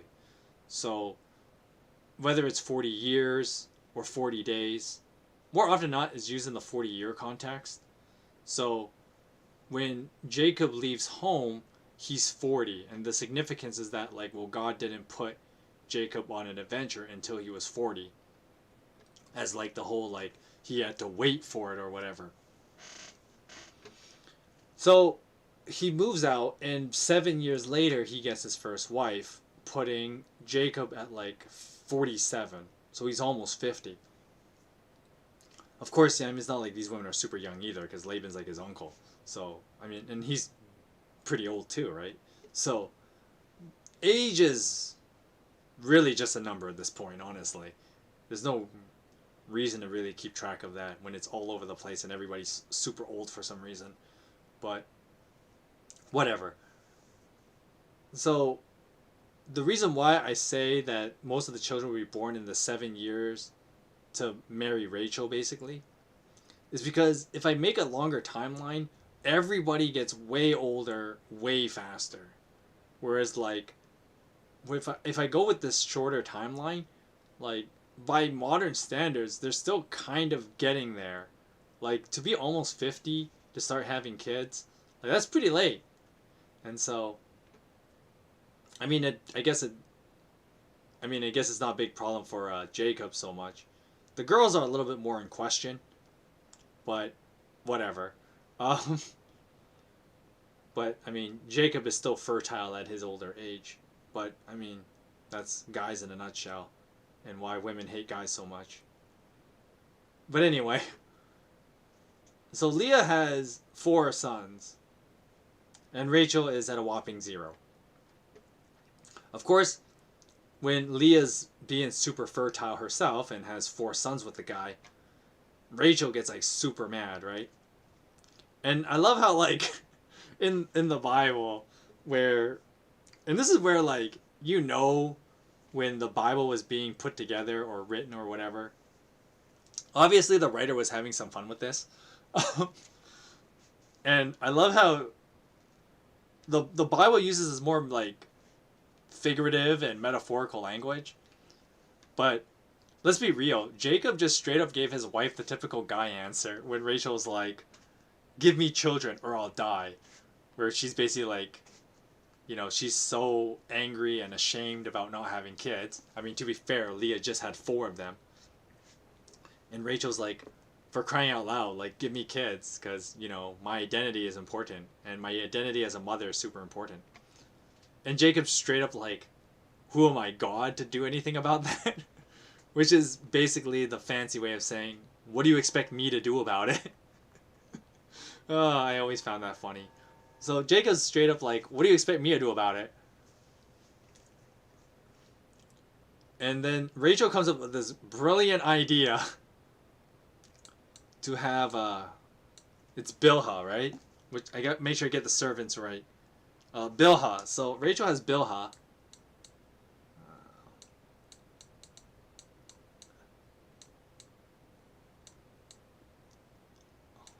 And yes, the H's are silent. So you're kind of supposed to say Bilhah, right? So Rachel has Bilhah, and then Bilhah has 2 sons with him. So Bilhah has Dan and Naphtali. So we got Dan, the guy with the most regular name in the bunch. Dan. And then we have this dude with the interesting name.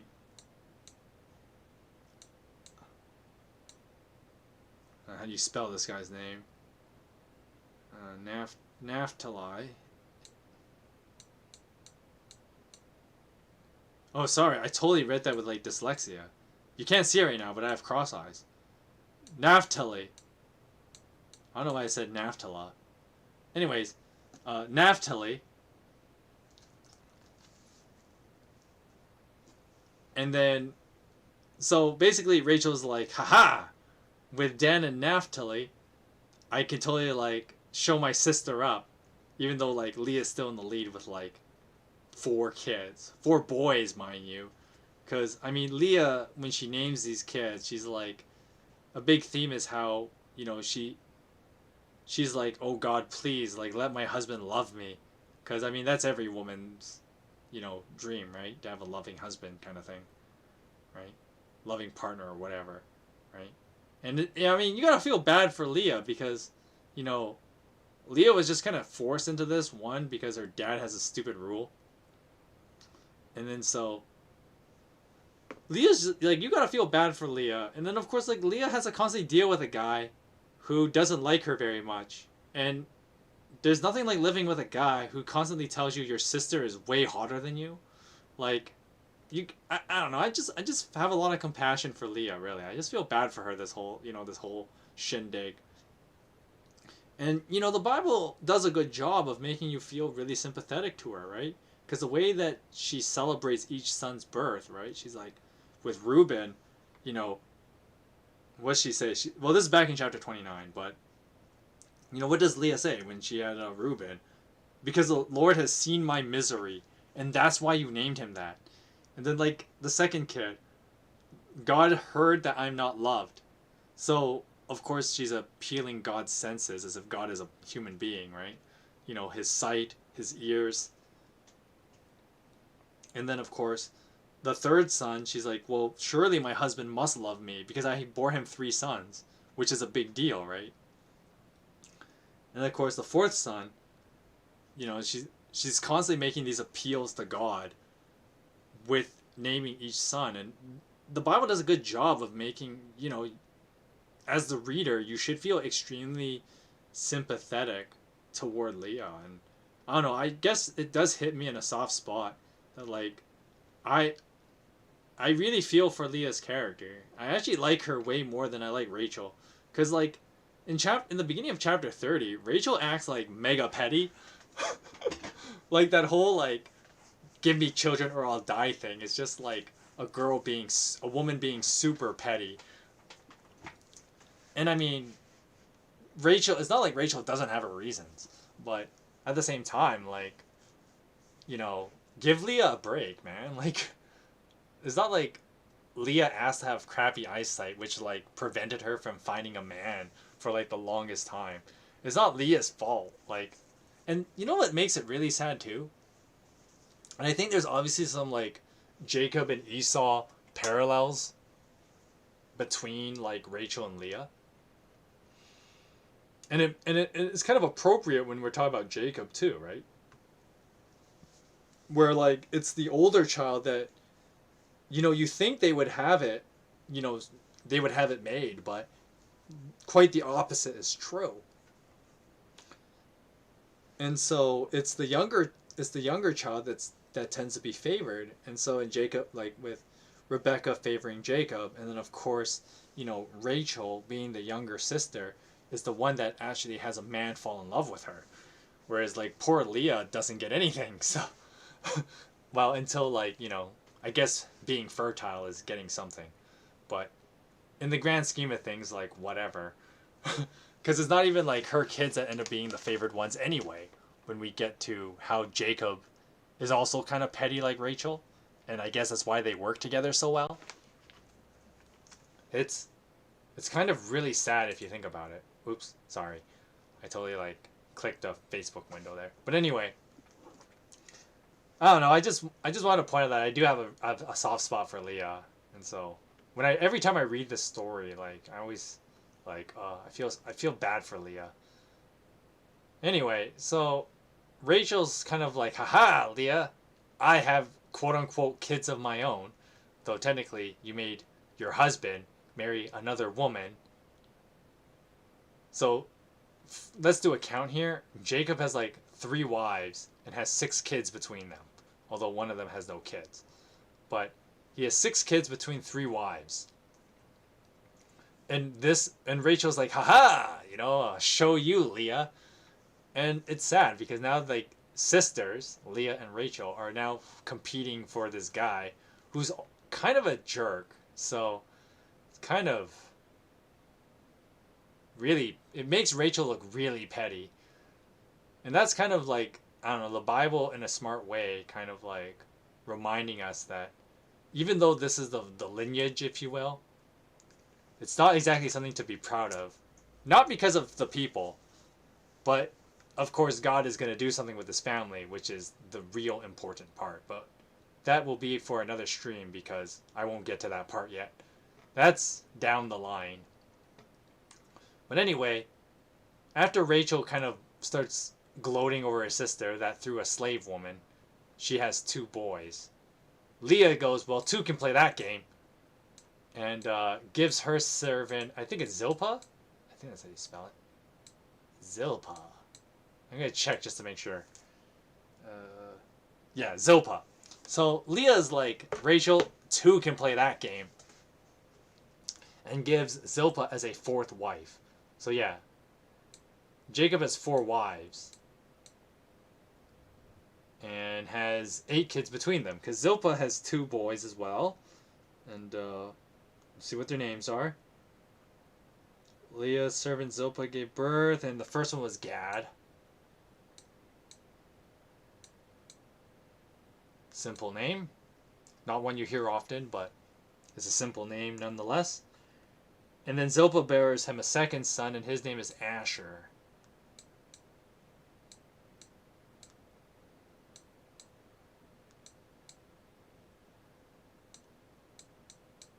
Don't want to cover Rachel yet.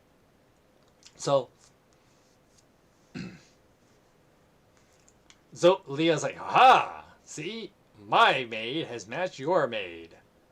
So, take that, sister. And then, of course, sometime during this 7-year time lapse, probably in the later part, because I'm going to assume that Asher is the last kid born up to this point, and then the next part happens where Leah's going to have 2 more boys after Asher. So, if you want a timeline, I mean, it's kind of straightforward. These 4 are kind of born first. And then one, if not both of these boys, like Dan and Naphtali, either one or both of them are born before Gad.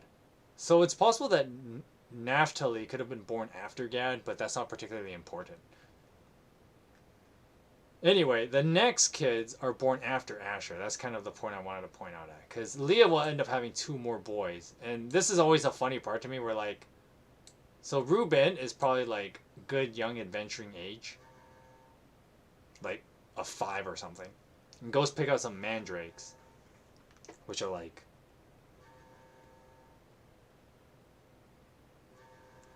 herb plants, I guess.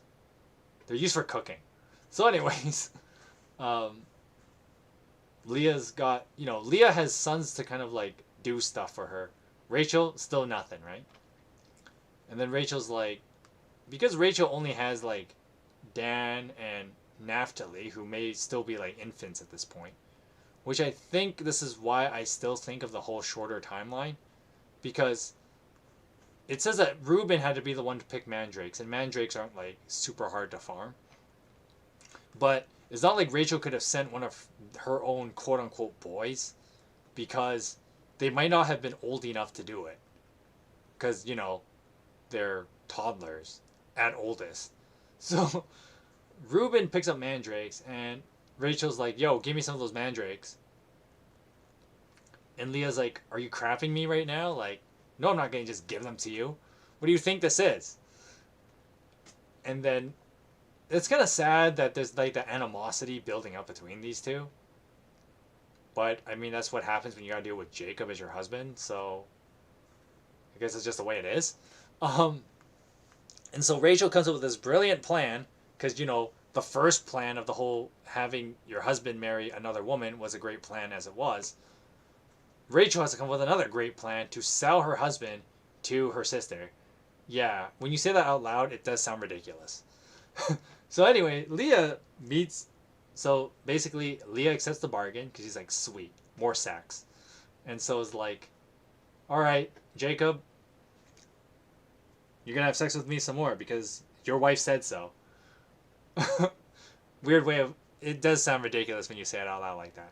But I'm sure that's probably how it played out. So, Leah has 2 more kids.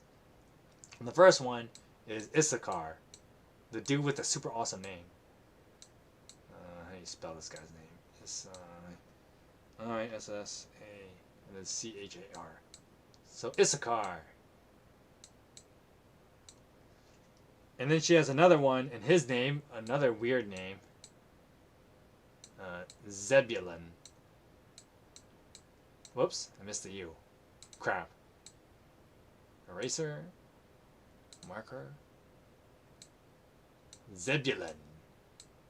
Is that an N or an... Yeah, it's an N at the end. So, Leah is definitely the major lead here. Like, she has 6 sons with this dude. And managed to pull this off in 7 years. Like, it's quite the miracle. I mean, I guess that's probably the trade-off. Bad eyesight, fertile body. Oh, probably didn't come out right. And then, of course, the Bible points out that they have 1 more kid. And it's a girl named Dinah. So, Leah's got a solid lead of 7 kids. At least. Because for all we know, there could be sisters in here. But I guess the shorter timeline doesn't permit it. Because we don't have enough, like... To have this many kids in 7 years is already quite the feat. So we're just going to assume there's no other siblings in between. And then, of course, the end of chapter 30, or halfway through chapter 30, I should say, God is finally like, all right, Rachel, like, I guess I'll give you one. And, whoops. God's like super nice to Rachel at this point. He's just like, all right, I'll give you one. Here you go. You get one, and his name is Joseph.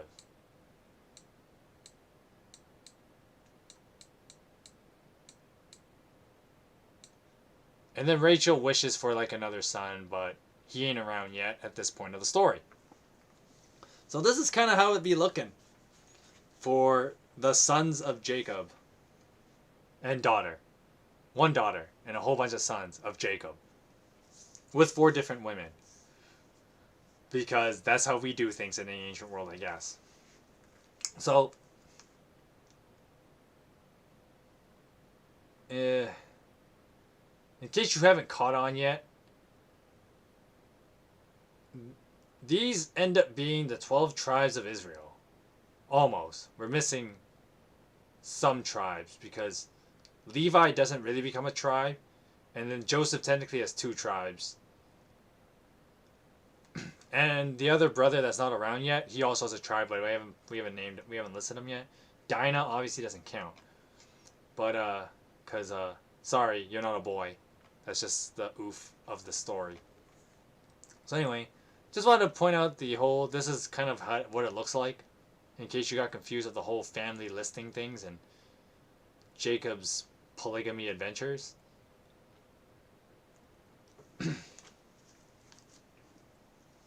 But yeah, this is Jacob's family in a nutshell. It's a big family. And I guess one way or the other, Isaac's blessing to Jacob came true, right? That he was going to become a family big enough for a community, because of course, eventually, most of these guys will have families, right, of their own. So that is the family of Jacob. Oh, I don't have enough space up here. I'm going to call it Jacob's fam.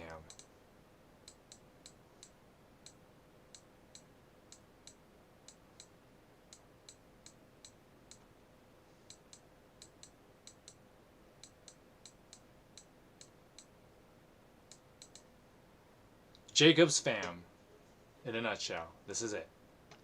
So, yeah, a lot to say about this. I mean, there's so much more we could say about this, and my last comment about this is a game. There's a video game that actually names a bunch of giant mech robots after like these kids. Even Dinah gets like a mech named after her. It's kind of neat. Please like the video if you get the reference I'm talking about. But it's a game I really wish that would be re-released and remastered. That's all. That's the hint I'm giving you. Anyway, that's Jacob's family. I'm going to talk about the next part, Jacob's flocks, and how he tricks his uncle. I'm going to just get rid of this display thing because you don't... Well, I'll just leave it here for now while I talk. So you can study this thing, take some notes or whatever. So anyway, the second half of the last third, I guess, of chapter 30 talks about this interesting process that Jacob does to trick his uncle. So, the Bible has this whole thing, especially in Jacob's whimsical adventures, about how Jacob just goes around and first he deceives his brother, then he gets punked by his uncle, and now Jacob is going to return the favor to his uncle. Because Jacob is kind of petty like that. So, when Jacob's like, yo, I'm leaving. And his uncle, Laban's just like, well, what do you want as payment? I can't just let you leave empty-handed. And Jacob's like, yo, let me level with you. This is what we're going to do, okay? Let's divide the flocks between us. I want to, get some flocks off of you. And what I'm going to do is, you can keep all the good ones, the quote-unquote spotless ones. And I'll take all the, quote-unquote uglier ones with, the spots, the speckles, and whatever. So, quote-unquote the ugly sheep, if you will. And so Jacob comes up with this weird plan. And the Bible doesn't really explain it very well. And there's been many a theory about it. Like how...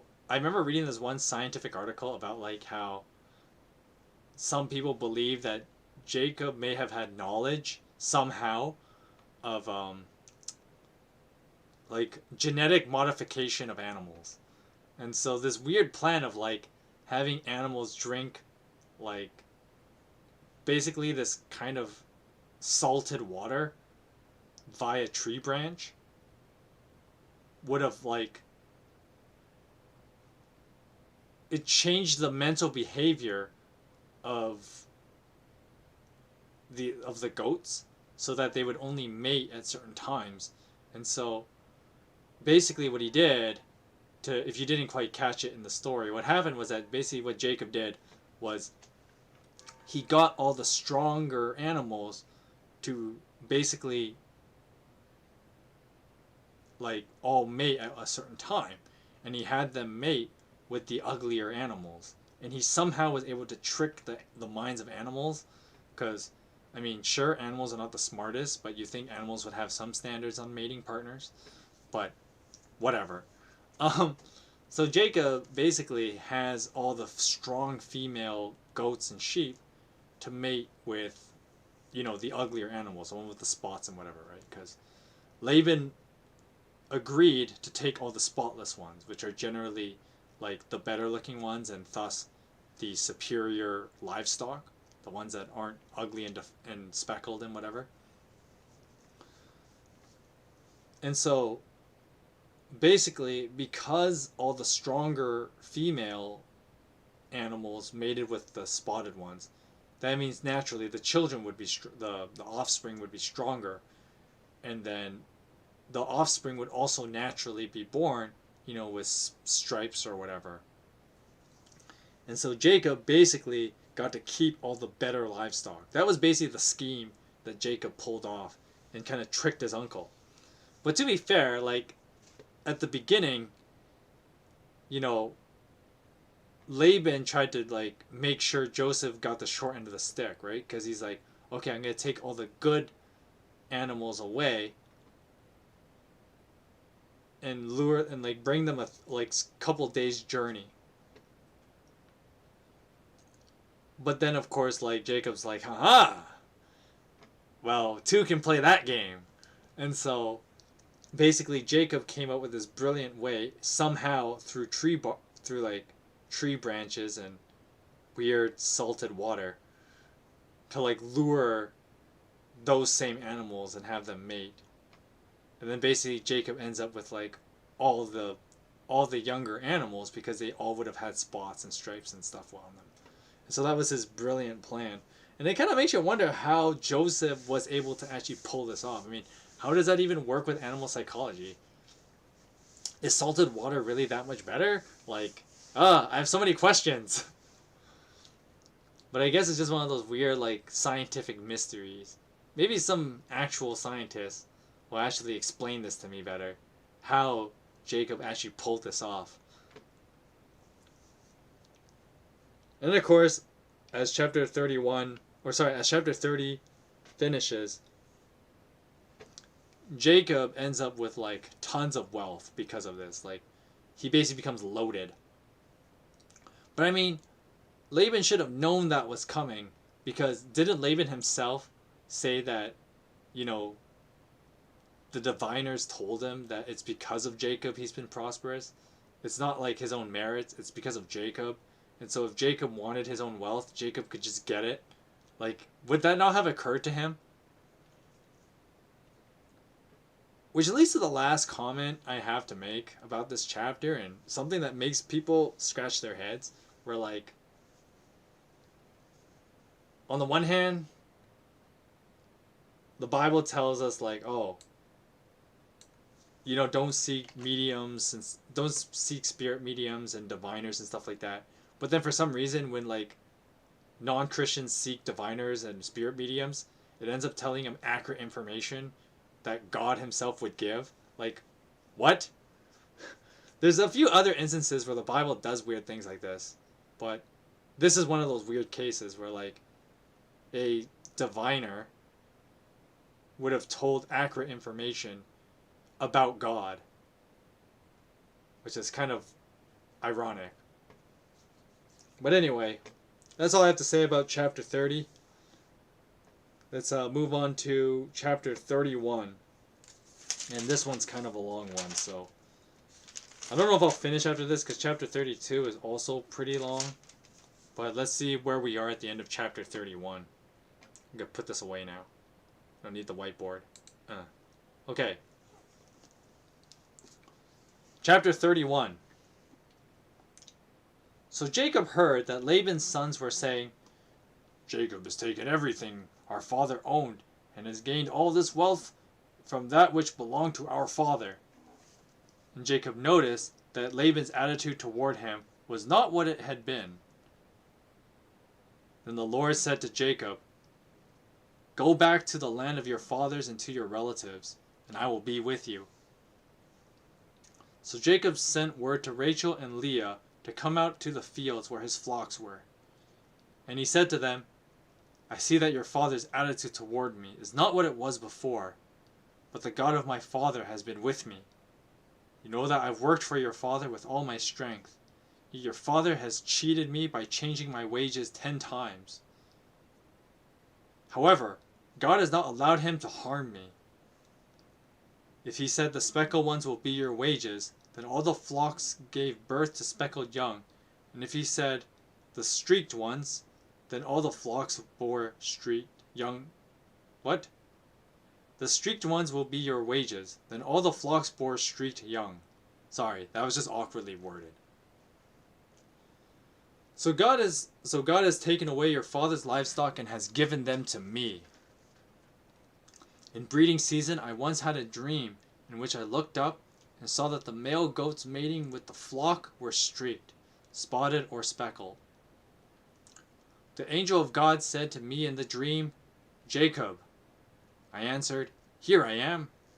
And he said, Look up and see what all the male goats mating with the flock that are speckled, streaked, or spotted, for I have seen all that Laban has been doing to you.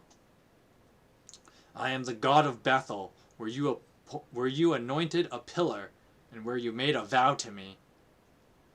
Now leave this land at once and go back to your native land. Which is ironic because technically Jacob is, like, how do I put this? Ethnically, racially, he would be, Iraqi, I guess, at the, before it was Iraq. Because his family all comes from this part of the world, but they live in Canaan, and he's born in Canaan. But he's not a Canaanite in the racial sense. But geographically, he is. It's kind of weird like that, but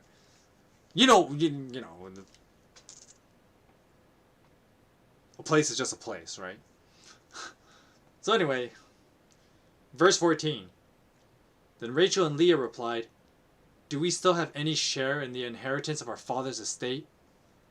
Does he not regard us as foreigners? Not only has he sold us, but he has used up what was paid for us. Surely all the wealth that God took away from our father belongs to us and our children. So do whatever God has told you. Then Jacob put his children and his wives on camels, and he drove all the livestock ahead of them, along with all the goods he had accumulated in Paddan Aram, to go to his father Isaac in the land of Canaan. Then Laban had gone to shear his sheep. Rachel stole her father's household gods. Moreover, Jacob deceived Laban the Aramean by not telling him he was running away. Because it's like these guys don't learn anything after 14 years. So Jacob fled with all that he had and crossed the Euphrates and headed for the hill of Gilead. On the third day, Laban was told that Jacob had fled. Taking his relatives with him, he pursued Jacob for 7 days and caught up with him in the hill country of Gilead. When God came to Laban the Aramean in a dream at night and said to him, Be careful not to say anything to Jacob, either good or bad. Then Jacob had pitched his tent in the hill country of Gilead, where Laban overtook him. And Laban and his relatives camped there too. So basically they're like two campsites next to each other on this hill. Then Laban said to Jacob, What have you done? Or sorry, I need to do his voice. What have you done? You've deceived me, and you've carried off my daughters like captives in war. Why did you run off secretly and deceive me? Why didn't you tell me so I could send you away with joy and singing to the music of timbrels and harps? You didn't even let me kiss my grandchildren and my daughters goodbye. You have done a foolish thing. I have the power to harm you, but last night the God of your father said to me, Be careful not to say anything to Jacob, either good or bad. Now you have gone off because you long to return to your father's household. But why did you steal my gods? Jacob answered Laban, I was afraid because I thought you would take your daughters away from me by force. But if you find anyone who has your gods, that person shall not live, in the presence of our relatives. See for yourself whether there is anything of yours here with me, and if so, take it." The problem was Jacob did not know that Rachel had stolen the household gods. So Laban went after Jacob's tent, and into Leah's tent, and into the tent of the 2 servants, but he found nothing. After he came out of Leah's tent, he entered Rachel's tent. Now Rachel had taken the household gods and put them inside her camel's saddle, and was sitting on them. Laban began searching for everything in the tent, but found nothing. Rachel said to her father, "Don't be angry, my lord, that I cannot stand up in your presence. I am having my period." So he searched, but could not find the household gods. Jacob was angry with Laban and took Laban to task. What is my crime?" he asked. How have I wronged you that you hunt me down? Now that you have searched through all my goods, what you have found that belongs to your household, put it here in front of your relatives and mine, and let them judge between the 2 of us. I have been with you for 20 years now." So he stayed an additional 6 years. "Your sheep and goats have not miscarried, nor have I eaten rams from your flocks. I did not bring you animals torn by wild beasts. I bore the loss myself, and you demanded payment from me whatever was stolen by day or night. This was my situation. The heat consumed me in the daytime and caught the cold of night, and sleep fled from my eyes. It was like this for 20 years I was in your household. I worked for you for 14 years for your 2 daughters and 6 years for your flocks. And you changed my wages 10 times. If the God of my father, the God of Abraham, and the fear of Isaac has not been with me, you would surely have sent me away empty-handed. But God has seen my hardship and the toil of my hands, and last night he rebuked you." Laban answered Jacob, The women are my daughters, the children are my children, and the flocks are my flocks. All you see is mine. Yet what can I do today about these daughters of mine, or about the children they have borne? Come now, let's make a covenant, you and I, and let it serve as a witness between us." So Jacob took a stone and set it up on a pillar, and he said to his relatives, "Gather some stones." So they took the stones and piled them up in a heap, and they ate there by the heap. Laban called it how the hell do you say this? Laban called it Yegar Sahadutha. Sahadutha, and Jacob called it Gilead. See, Jacob went the easy route. And Laban said, "This heap is a witness between you and me today. That is why it was called Gilead. And it was also called Mizpah, because Laban said, 'May the Lord keep watch between you and me when we are far away from each other. If you mistreat my daughters, or if you take any wives besides my daughters, even though no one is with us, remember that God is a witness between you and me.'" Laban also said to Jacob, because he's got a lot to say apparently, "Here is this heap, and here is this pillar I have set up between you and me. This heap is a witness, and this pillar is a witness, that I will not go past this heap to your side to harm you, and that you will not go past this heap and pillar to my side to harm me. May the God of Abraham and the God of Nahor and the God of their father judge between us." So Jacob took an oath in the name of the fear of his father Isaac. He offered a sacrifice there in the hill country and invited his relatives to a meal. After they had eaten, They spent the night there. Early the next morning, Laban kissed his grandchildren and his daughters and blessed them. Then he left and returned home. It's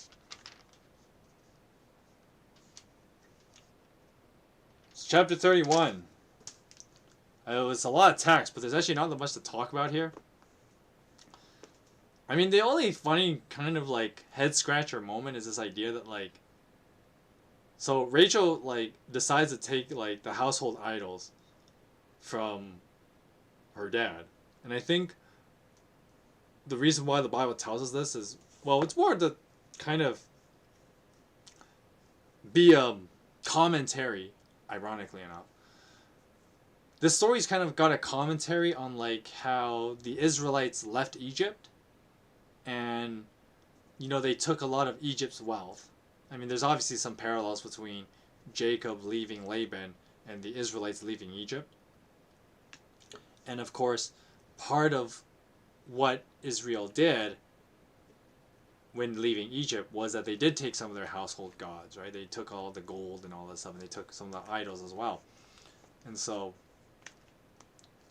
I think there was some parallel and a little commentary to kind of poke at, you know, the Israelites as they were wandering through the desert. And of course, there's this whole like reminder of, you know, these guys in Genesis that aren't that great. You know, Rachel's kind of petty. You're not that different. You know, it's, you know, you shouldn't judge Rachel for being, you know, really petty, because you're not that different. And this is important for us as modern readers as well. You know, when we look at these people in the Bible and we see them as like, you know, it's easy to point out their flaws. You know, it's kind of, for me, it's fun to do. As I read these stories to you guys, I like to do that because I find it entertaining to like, oh, you see how like these guys behave, and it's actually really pathetic in a lot of ways, which it is. But at the same time, you know, the Bible's honest about it, and it's a reminder to us that, you know, you shouldn't view the past so negatively, because you're not that different as a person today, right? You know, there's that old saying, you know, as much as things change, things stay the same. And that's true in regards to our spiritual conditioning, right? That, you know, we may view ourselves as morally superior to the past, but at the same time, we do a lot of wrong things. So, are we really morally superior than the past? Well, we may think that, but how we act may not necessarily be the case. And so, this obviously would have been a conviction to the Israelites back then, as it should be for us today, that people in the past, as bad as they were, they're pretty human, and because they're so human, they're not that different from any other human being that we know, including ourselves.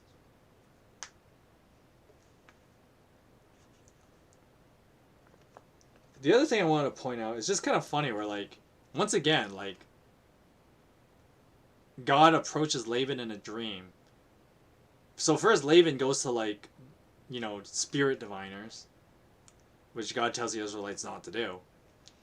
And then God gives them accurate information. And of course, again, God shows up to Laban and, you know, actually talks to him, right? It's kind of funny because you think of like, you know, this kind of communication that God has. Wouldn't that normally happen with just God and his people? Well, no, right? God can talk to anyone, and God can use anyone, right? Including bad people like Laban, right? Because, you know, Jacob's a pretty bad guy, and so is Laban, right? I mean, they are family, and they're, you know, as Laban celebrates Jacob, you are my flesh and blood, right? They're not that far from each other as far as being treacherous people are concerned, that's for sure. And so it's just kind of interesting where like God actually like shows up in Laban's dream and actually, you know, commands him, and Laban actually listens, which is the other interesting part. Which is kind of funny that the Bible does this a lot, and I think once again is that whole commentary toward like how Israel should live, and how Israel should be reminded not to, like, yes, they have a mission to, you know, tell the world about God, but at the same time, you can't look down on the people you're evangelizing to, if you will. Because as human beings, yes, we're saved by God, and in the Christian view, we're saved by Christ. But at the same time, aside from that, you're really not that different, and that's what's supposed to keep us humble, right? And of course, with that being said, the modern application, especially to, modern Christians, is that, we shouldn't look down on people because, with outside of, the work of Christ, right? We're all not that different. And so I think that's an important thing to always remember. And I think that's the beauty of these old stories, right? And the realism of these characters that, they do petty things, they act petty, they lie to each other and trickery and all that stuff. And so it's kind of funny. The thing I was going to mainly get at is that how the Bible will use the non-Israelites, if you will, as the better person, right? So even though Israel was supposed to be the people to lead other people to God, in these old stories, usually it's the other person who's described as the better person, and the patriarchs are the bad guys, right? So I pointed out with like Abraham, and how Abraham is like a filthy liar, and he lies to Pharaoh and to Abimelech, and both of them are like good guys, or they act like really good guys, right? And then poor Abimelech gets lied to again by Isaac, and Abimelech is described as the good guy, right? And it's the patriarchs who are actually the bad guys. And of course here, we have the same kind of thing with Jacob and Laban, right? Jacob is the bad guy, and Laban is actually kind of described as the better guy, despite that Laban's actually a pretty bad guy too. And it's just kind of funny that the Bible does this, because it's to remind Israel, and by extension, modern Christians, that it's about what God does, and we have to rely on God on how we live and conduct ourselves. Because if we're left to our own devices, we would just slip back like a lot of these guys do. And it's about the person of God and how He allows us to live and conduct our lives. But I just kind of find it funny from like a narrative standpoint where like Laban is actually the good guy here, where he's like, all right, let's make this covenant, let's put a truce between us. I'm not going to hurt you. Please don't hurt me, right? And so it's kind of funny that the Bible does this, and I find it entertaining that Laban is actually, he comes around as being like a kind of he wants to be nice, even though like earlier he's been a pretty bad guy. But here in chapter 31, he comes off as a nicer guy, and Jacob's kind of like mega douchey, because like there's that whole part where after Laban like searches the tents, and Jacob's like, the heck you still doing here? Like, go away, right? And so like Jacob starts acting kind of petty, right? Whereas Laban's just like, yo man, like just don't steal my idols. And of course he doesn't even get them back, right? Because Rachel cleverly finds a way to not have him search her, right? He's like, well, I'm having my period, so you probably don't want to touch me. And Laban's like, oh, fine, right? And then of course the funny thing is that like we don't hear about these things again, right? She just kind of has these like these idol figurines just kicking around. And then poor Jacob too, he's like left in the dark about it, and then Rachel just has them. Because she's like, haha, Dad, take that. Because of course like Rachel is super petty, and I mean against her dad she has pretty good reason. See, like unlike Leah, Rachel has like no reason to be mad at Leah whatsoever, and that's another reason why I feel super like compassionate toward Leah, and I have a soft spot for her. But like Laban is a completely different case, right? Like Rachel has every reason and is completely justified to be like super petty against her dad, because like, and so when she like steals his gods and whatever, right, and she's not reprimanded for like stealing his stuff, right? The story doesn't really like punish her. It's just kind of like, yeah, she did it. But it's kind of one of those things that should make you scratch your head, like, what, does God let her get away with stealing? Like, I thought stealing was not okay. It's on the 10 Commandments. Like, come on, man. How is this okay? How is Rachel not punished? I mean, even Jacob himself said like, "Yo, if we find there's like a thief among us, we'll kill him," right? And so, like, what?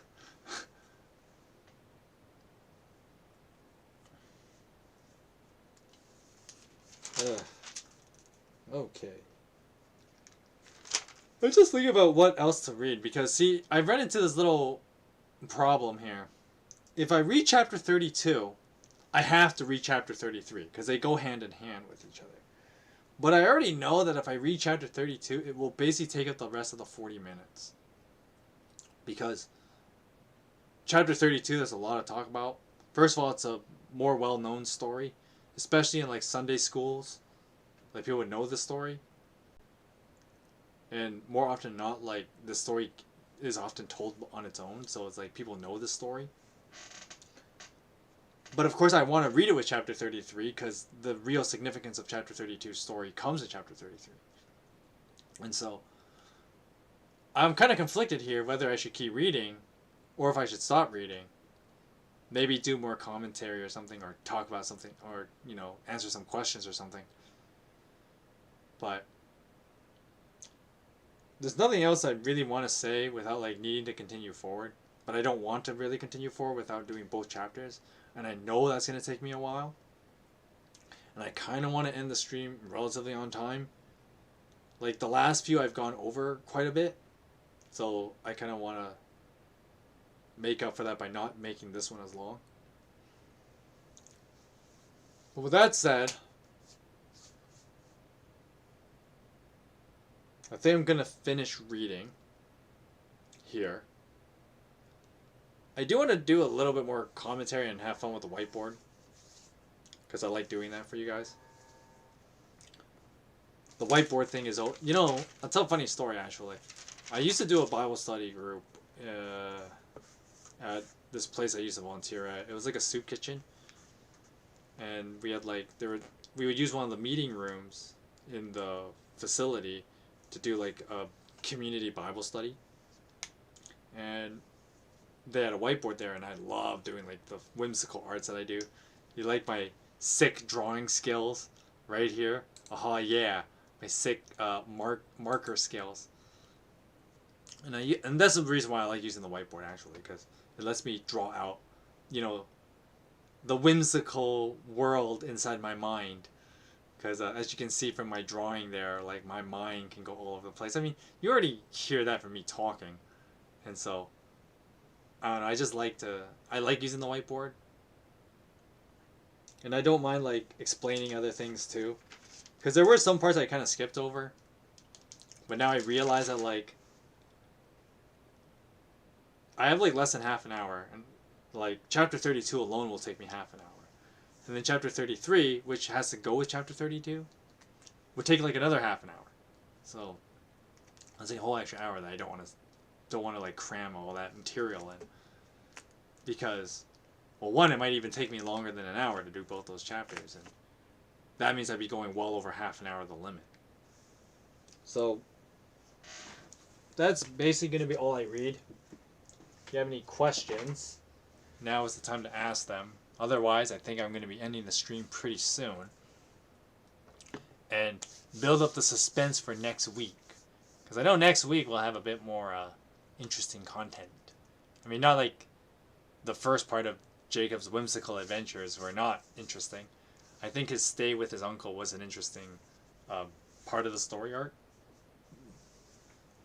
But, you know, then we move on to the second half. And that's him returning to the land of Canaan. And of course that means he's got to deal with his brother. So that would be next week's stream. Jacob returning to Canaan and dealing with his brother. Because that's actually a pretty interesting story.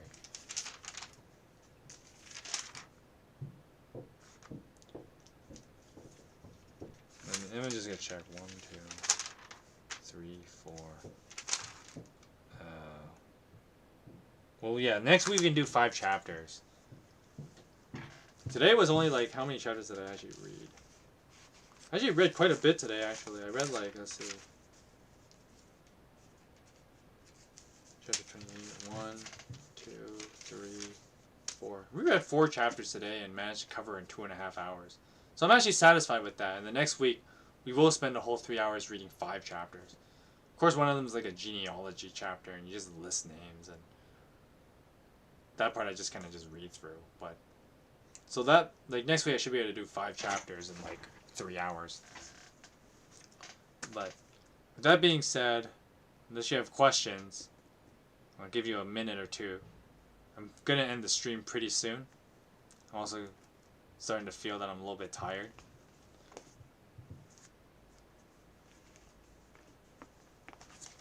But if you have any questions, please shoot them. I'll play with the whiteboard a little bit because I like doing that while I wait. Let's see, let's put the whiteboard on.